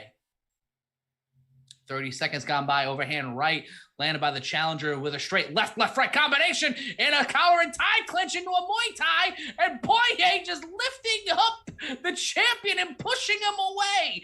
4:16 left to go in the round. And now here comes Oliveira. He lands a right hand. Couple of shots landed by the challenger. The challenger landing some lefts and rights and a near collar and tie and a left hand from the challenger, bringing the thunder and a knee to the body by Oliveira. Oliveira trying to play keep away now. Misses with a leg kick. Overhand left not landed. The second one does land and a right shot landed by the champion. Oh, overhand right not landed by Poirier, but that one came from hell. Right to the body, though, by Poirier. 3:45 left to go in the round. Overhand left not landing. Oh, beautiful right hand and a knee to the body by Oliveira. Just an absolute insane pace, Matt, that these two are putting out in the first round. I mean, normally we find people trying to find their fucking distance for the entirety of this, particularly within title fights where they know they can warm into something, but hot damn, hot and heavy. Over a straight right landed by the challenger, the champion now going out, going for a takedown, trying to take out the back leg of Poirier, knee to the thigh by Oliveira. 3:09 left to go in the round, trying to break out of this, trying to trip up the champion is the challenger, who looks like he's in a version of the abdominal stretch, pressed up against the fence, rolling through the champion, trying to get something going, tried to go for a knee, but both men back standing. Poirier's back against the fence, knee by the champion. Missing the elbow was the champion. 2:49 left to go. Left-right combination not landed. Body kick landed by Oliveira the Poirier. Both men back to the center of the octagon. Left and then a right landed by Poirier. Another left landed by Poirier. 2:37 left to go in the round. Missing with the left by Oliveira, but a right by Poirier. Leg kick by the champion. 2.5 minutes left to go. Punch to the body by the challenger. And another left hand by Poirier. He has found that left hand on target so many times here tonight. 2:22 left in the round, and it looks like a welt is developing underneath the left eye of Charles Oliveira, who slips and finds himself against the fence, eating some shots from the challenger. Jumping bicycle knee in the Muay Thai clinch by Oliveira does not land. 2:08 left to go. A knee by Oliveira, elbow by Oliveira. Some shots there from the Brazilian. The champion keeps going. Bronx trying to make something happen here. Overhand right not landing by the champion. 1:57 left to go in the round. Left-right combination from Poirier. Right, left hand to push away Oliveira. Uppercut, body strikes 9-4 in favor of the champion. Right hand not landing. Left hand does land, though, by Poirier. 1:42 left to go in the round. Straight left landed by Poirier. Oh, a right hand crumples Oliveira. Oliveira goes for an up kick, but he is in trouble. Dustin Poirier trying to shut the lights and trying to win the full UFC Lightweight title. Oliveira trying to get Poirier away. He doesn't. He's right back up. 1:25 left to go in the round. Oliveira missing with a right hand. Kick to the midsection. Both men breathing heavy. 1:19 left to go in the round. What a fight. Matt, the exchanges in here, and honestly, it has felt very back and forth up until that. A left hook by Poirier. Another left hook, left-right combination by Poirier. Oliveira near the fence, pressed up against the fence, and Poirier landing shots, but a clinch by Oliveira, getting Poirier away, and wild shots from both champion and challenger. 51 seconds left to go. Overhand left, that stutter steps Poirier. Oliveira checking his hand after that one, because Poirier's got a hard noggin on him. The boy from the Bayou trying to walk out of here with the title. Left hand again to the face of Charles Oliveira. Oliveira standing in the center of the octagon with Poirier. Both men trading. Leg kick not landed by the champion. Eats a right-left combination. Stumbles back and is near the fence. Another left hand. 25 seconds left to go in the round. Left hook landed by the challenger. 21 seconds now. Both men throwing fading shots. Right hand landed by the champion. Jumping knee lands. Overhand left missed by Poirier. 14 seconds to go. Spinning back fist missed by the champion. 10 seconds now. Oliveira pressing Poirier against the fence. Both men making their way back to the center. 5 seconds left now. Oliveira landing a right hook and then a leg kick. Left landed by the challenger, and we'll go to round number 2. Holy shit, Matt. I mean, the back and forthery, baby. This was the good stuff. Poirier fighting with a chip on his shoulder. Oliveira fighting with just like a level of looseness that is absolutely lovely to see, and just such a blend of styles. It's exciting. This is an exciting fucking fight. This was a hell of a round, and I can't wait to see what happens in round number 2. Haktun Liebe Scheiße. Oh, goodness. Yeah, no, this was banger central. Case, do you have any spicy takes on round 1? I can't breathe, guys. I am so nervous right now. I'm going to throw up. That was stepped so away for a moment, but we're getting ready for round number 2. Head strikes in the round. Can you hear me? 29 by Oliveira, 56 by Poirier. Yeah, I mean, Oliveira looks good. Poirier looks to have the output and, honestly, a level of aggression that I think, in terms of Octagon control, gives you him. Round 2 getting underway here. Glad you came aboard, James. I am of Irish descent, for those asking in the chat. 10 seconds gone by. Poirier back to the fence. And a right hand by Oliveira. Oliveira trying to go for the takedown. Poirier stuffs it. Now both men pressed up. Plus 240 for Oliveira, minus 340 for Poirier. That's where the odds are now, according to DraftKings, the live betting. Oliveira trying to go for a takedown, pressing Poirier up against the fence. And a knee to the face of Poirier by Charles Oliveira. 4:25 left to go. And Oliveira trying to go for the takedown, trying to sweep that leg out. And right now, a breakdance competition is broken out in this fight. Oliveira now trying to backpack on Poirier. Poirier in trouble, slips out, and now Oliveira down, and Poirier landing some shots, but now in a triangle, now trying to go for the arm triangle is Charles Oliveira. 4:03 left to go in the round. Oliveira trying to pull an arm bar, rolling through his Poirier, and now he's on his back. Sweet jiu-jitsu Jesus. 3:52 left to go in the round. Oliveira in the mount needs to posture up, but grapevining with his arms and legs are Dustin Poirier with 3:42 left to go in the round. Holy shit, man. What a back and forth we're fucking dealing with here. This is insane. Bananagrams. 3:28 left to go in the round. I'm Matt Ryan, joined by Brendan Sokler. Our screen is black right now. 3:19 left to go in the round here at UFC 269. Yep, screen's still black, but we're still commentating. Let us know if you can still hear us. I think it'll come back in a second. Audio is good. All right, thanks. All right. Yeah, no, and Oliveira has him down, has Poirier and pressing, trying to drive an elbow into the face of Dustin Poirier. 2:43 left to go in the round. Sorry about that, guys. Technical difficulties. 2:39 left to go, and now driving the forearm with an elbow. Poirier just holding on for dear life. Oliveira has turned the tide here in round 2.5 minutes left to go. Here in round number 205 for the UFC Lightweight Championship. This is the voice of Matt Ryan, joined by the voice of Brendan Sokler. And elbows now being dropped, bionic and otherwise. Now a body lock here by the challenger, locking his legs around the body of Charles Oliveira. Both men making the other work here, even though Oliveira looks to be in control. Poirier now climbing up the body of Charles Oliveira, maybe trying to walk himself up into a triangle, but now an elbow by the champion, and another elbow from the champion. Trying to dig into that elbow. Taking out of Poirier. The amount it is taking him to struggle to just get up there, the amount of pressure along his throat with the forearms, repeated elbow strikes, general ground and pound, and a real making him fucking work for it. I'm giving this round to Oliveira right now. Poirier landing a couple of elbows of his own, but now posturing up was Oliveira for a second and then brought back down after a strike attempt. Oliveira might now try to posture just to get back standing up, as both of these men are wearing each other down. Another driving elbow by the champion to the challenger. This has been a fight for the ages here in round number 2, and posturing up for a moment, a left hand by Oliveira, another forearm by the champion.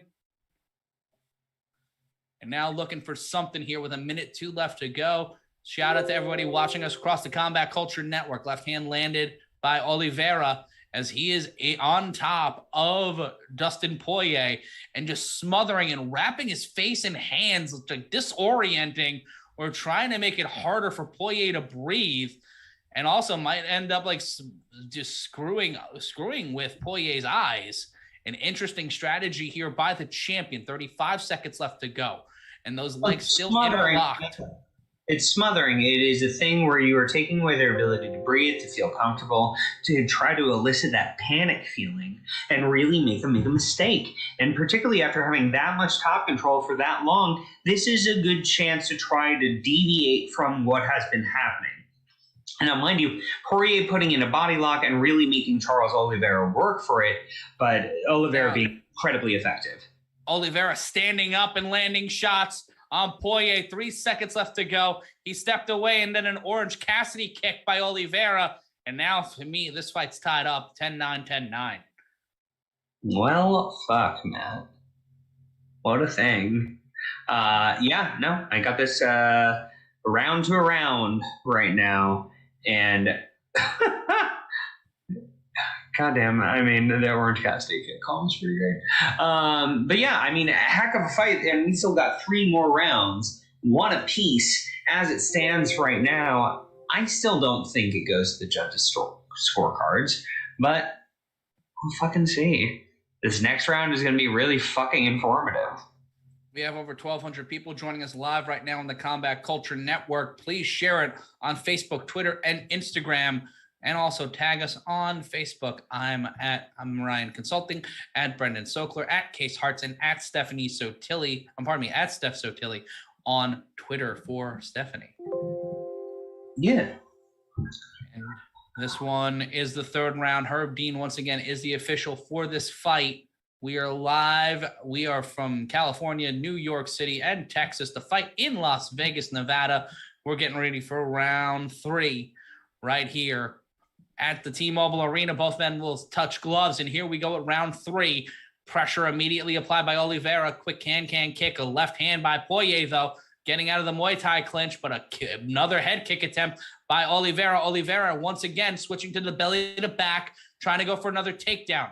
Isolates like grapevines the right leg of Dustin Poirier. Now backpacking is the champion. This is a dangerous game for Charles Oliveira, trying to get him the takedown, trying to go for the RNC, trying to do what Juliana Pena did in the fight just before this, and he's got it in! Oliveira has the RNC, trying to lock it in, but Poirier finds a way out of it, but still backpacking is the champion. Now Oliveira locking in the RNC on a standing Dustin Poirier. Poirier in trouble, 4:09 left to go. Not allowing Oliveira to slip that forearm underneath. Herb Dean checking. Poirier in trouble. Oliveira trying to get him, and it's over.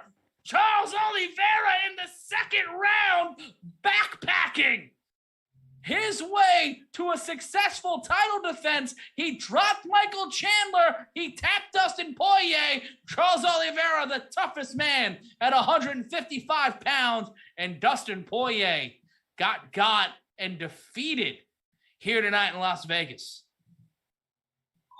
It reminds me of Jacare. 3rd round. It reminds me of Jacare when he was on his hot streak of having that level of striking that is just so high, so proficient, so ready for a fucking war. But then having this smothering and inevitable fucking ability to use your jiu-jitsu and just impose your will with it. It was incredible. Brava. Case called it by submission. I said not to shade Charles Oliveira at all. And tonight, the underdogs had the last 2. What a night for Juliana Pena and Charles Oliveira. Oliveira walking in tonight with the belt, but being labeled the underdog. I feel like that's not going to happen anymore against anybody that's not Khabib Nurmagomedov. Hell, man, after this performance, I feel better about him against Khabib. I don't think he wins. No, he doesn't win, but... And his entire team dyed their hair blonde. That is tremendous. Good. That's friendship, and we like that. Fuck. What a win for, and going over to Dustin Poirier as the champion. Great sign of respect. A great fight too. I wouldn't mind seeing that fight again. I feel like Poirier, if Gaethje's next, I want to see Charles Oliveira versus Justin Gaethje so bad. I want to see it with the title on the line. It'll make me so happy. I don't imagine that going that differently than this, though, Matt. I think Gaethje brings a similar skill set to the table that Poirier did, and frankly, I think Oliveira just showed he can take the power. Yeah, shout out to Stanley Franklin. Shout out to the Texarkist Live podcast. The final tonight, an RNC off of a backpack move by Charles Oliveira in the third round, getting the rear naked choke submission. Shout out to Matt Stacey. We'll see you next week. It's insane here. Black Scorpio saying I'm a stinky, embarrassed noob. That's going to be actually written on my gravestone. That's my epitaph. Dustin Poirier losing here tonight in Las Vegas by submission in the third round. Looking like he lost, but not looking defeated. The better moment won. Like, it's insane. Yeah. And you know what? Honestly, I think there's more for Poirier to do. I think that there's some holes in his game that, like, and mind you, this is nitpicky, but he is that fucking good. Oliveira's submission game was just that strong.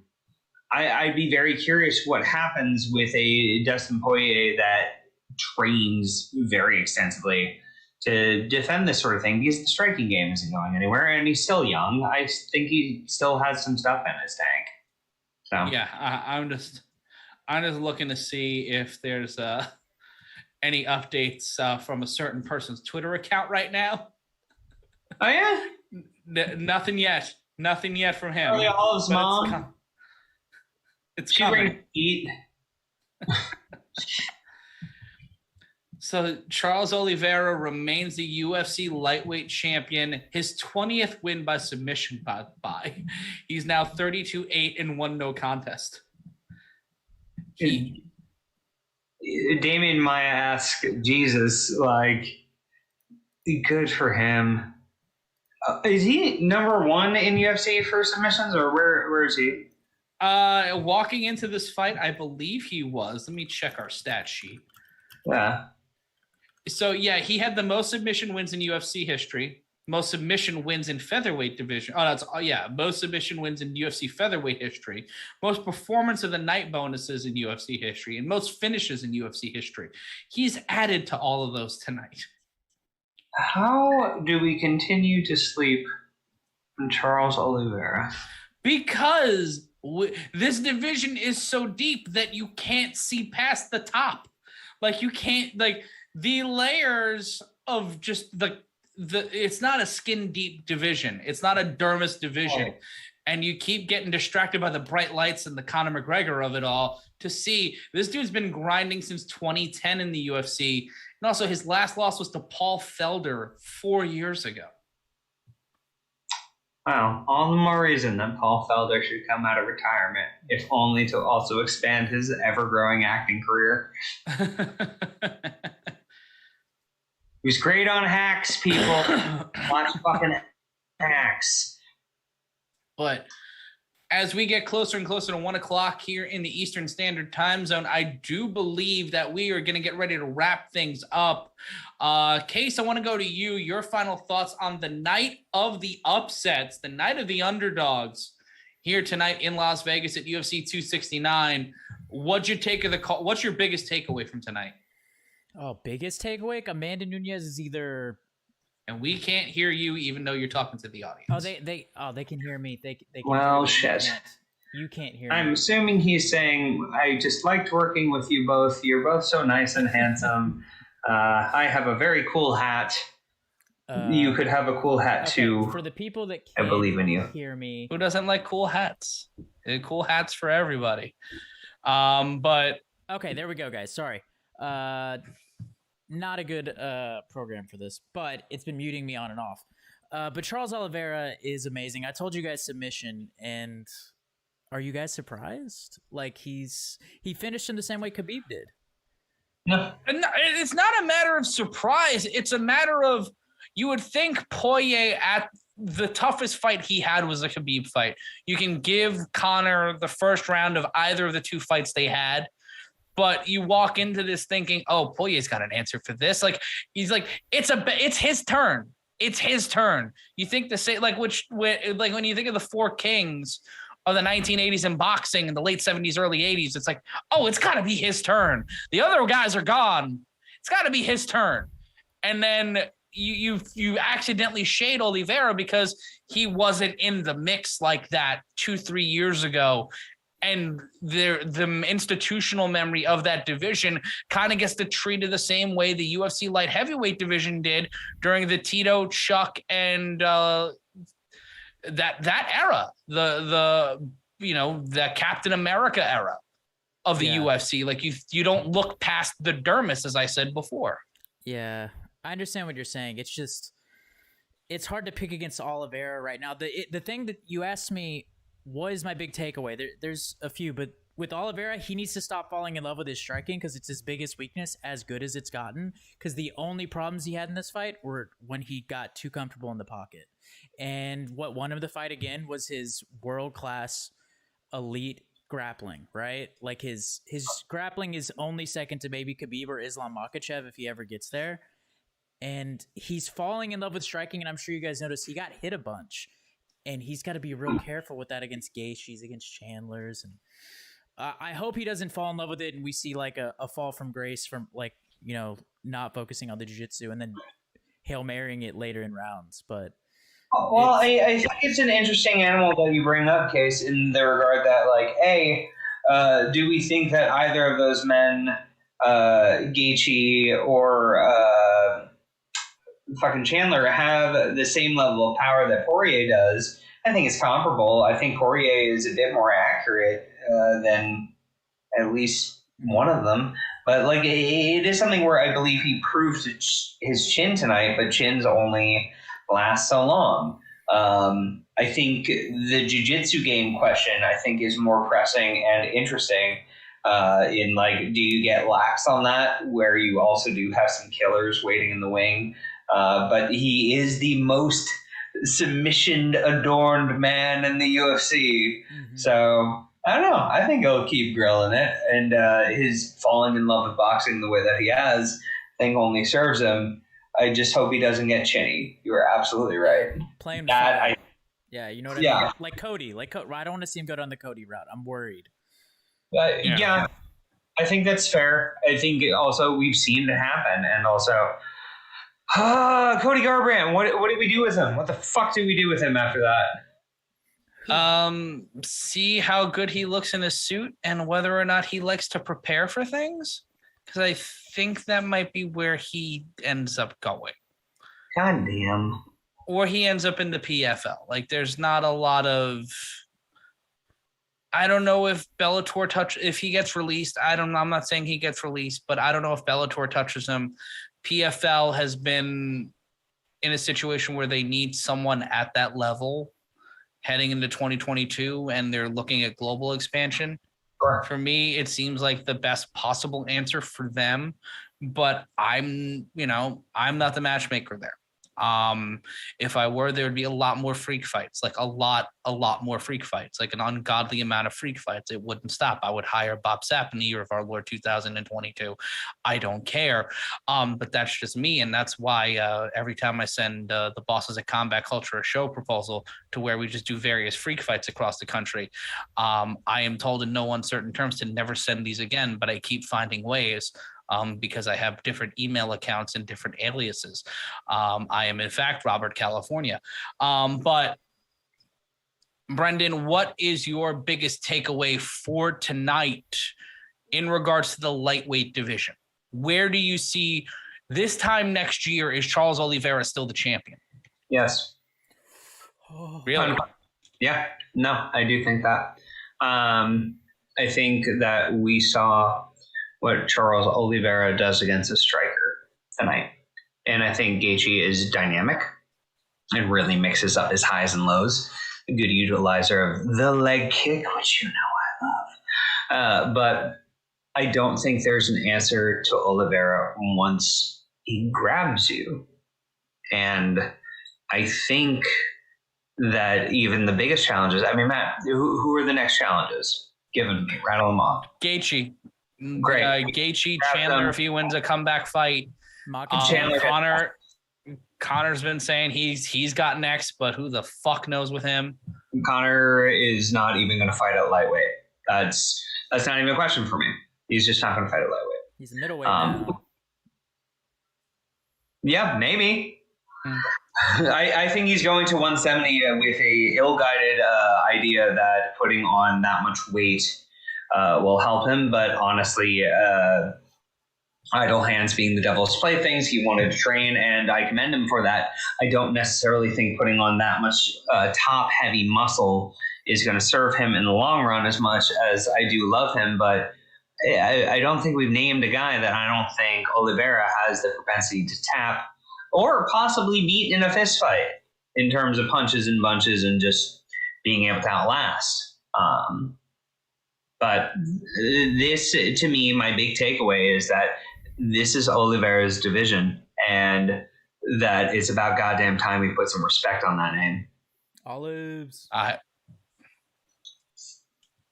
I'm not disagreeing with you at that one at all, man. Yeah. Any hoozle, Chucky Olives, our champion, the greatest follow you around martini man ever fucking was. But on that note, I think that the biggest note here is that the future of 155 is set. It is stably unstable, and every fight's going to feel like this for the next 3 to 5 years. I'd say so. The lightweight division is a division of Chris Jericho winning the undisputed title. You may have won the biggest and most important one, but a lot of people could possibly kick your ass. Let's see what happens. And on that note, everybody's going to shit on the way I say Dustin Poirier, but fuck you. Hey, you know, those 2 semesters of French have really affected me. But great show, great night. Thank you so much to everybody who's joined us across the board. Be sure to join us next Saturday night, right back here on the Combat Culture YouTube channel and across the Combat Culture Network. Baby Scorpio asking, has Connor slowed down any, you think? In terms of what? Excess or skill set? Because the answer is maybe for both. We don't know. We have no idea anymore. I think he doesn't run a 5K as fast. Anyway. That's fair. But we'll be back here next week, right here on Combat Culture. I want to run through the card really quick. Do it. I'm going to care so little. But that fight will be coming to you on Showtime, but we will be calling that card for you. I'm so sad. I'm excited. The card will start at 9 p.m. Eastern, so we'll be live right here on Combat Culture at 8:45 p.m. Eastern. That's 8:45 p.m. Eastern. The card will feature Amanda Serrano back in action again. Excited to see her compete against Miriam Gutierrez. Liam Paro versus Yomar Alamo. But the fight I'm looking forward most to, not Jake Paul and Tyron Woodley, it is Deron Williams, former Brooklyn Nets / Utah Jazz point guard, Darren Williams, taking on Frank fucking Gore. One of the, if you needed a fire hydrant design, you can use Frank Gore as the template for that. He is the hardest running human being since Jim Brown in the National Football League. He is top 3 in all-time rushing yards, and he is almost played this year. He turned down a contract to play in the NFL for this fight. So him walking into this, I feel sorry for Deron Williams. I don't, because of the contract he was able to fleece out of Brooklyn during free agency. But my God. It does beg the question, Matt, at the end of the night, are we going to be hearing a Paul Heyman-esque call, or are we just going to shake our heads like it was Florida all over again? We'll see how Gore does in this. Knowing me, it's going to be both. I'm going to pop a stent at some point. It's going to be during one of the fights, but excited for it, excited to bring it with you. Case, thanks so much for joining us tonight. Glad to have had you on board. Brendan, please come home. I guess. All right. No, and Steph Sotilli will be back with us next week. Steph, also please come home, mainly because of the dog. The dog misses you. Also, we need to go grocery shopping, so those things need to be addressed. Please come home. I don't know where things are. But on that note, I want to thank everybody for joining us here tonight. We'll be back with you this coming Saturday night, 6 nights from now. But that will be starting at 7:45 Eastern Standard Time. 8:45 Eastern Standard Time. We'll get started 15 minutes before the pay-per-view start time. And I want to say thank you again. Thank you, Brendan. We'll see you next week. Thank you, Case. See you next week. And Steph, we'll see you next week. And thank you. We'll see you next week right here on Combat Culture. So for this time, I'm Matt Ryan saying so long from the last half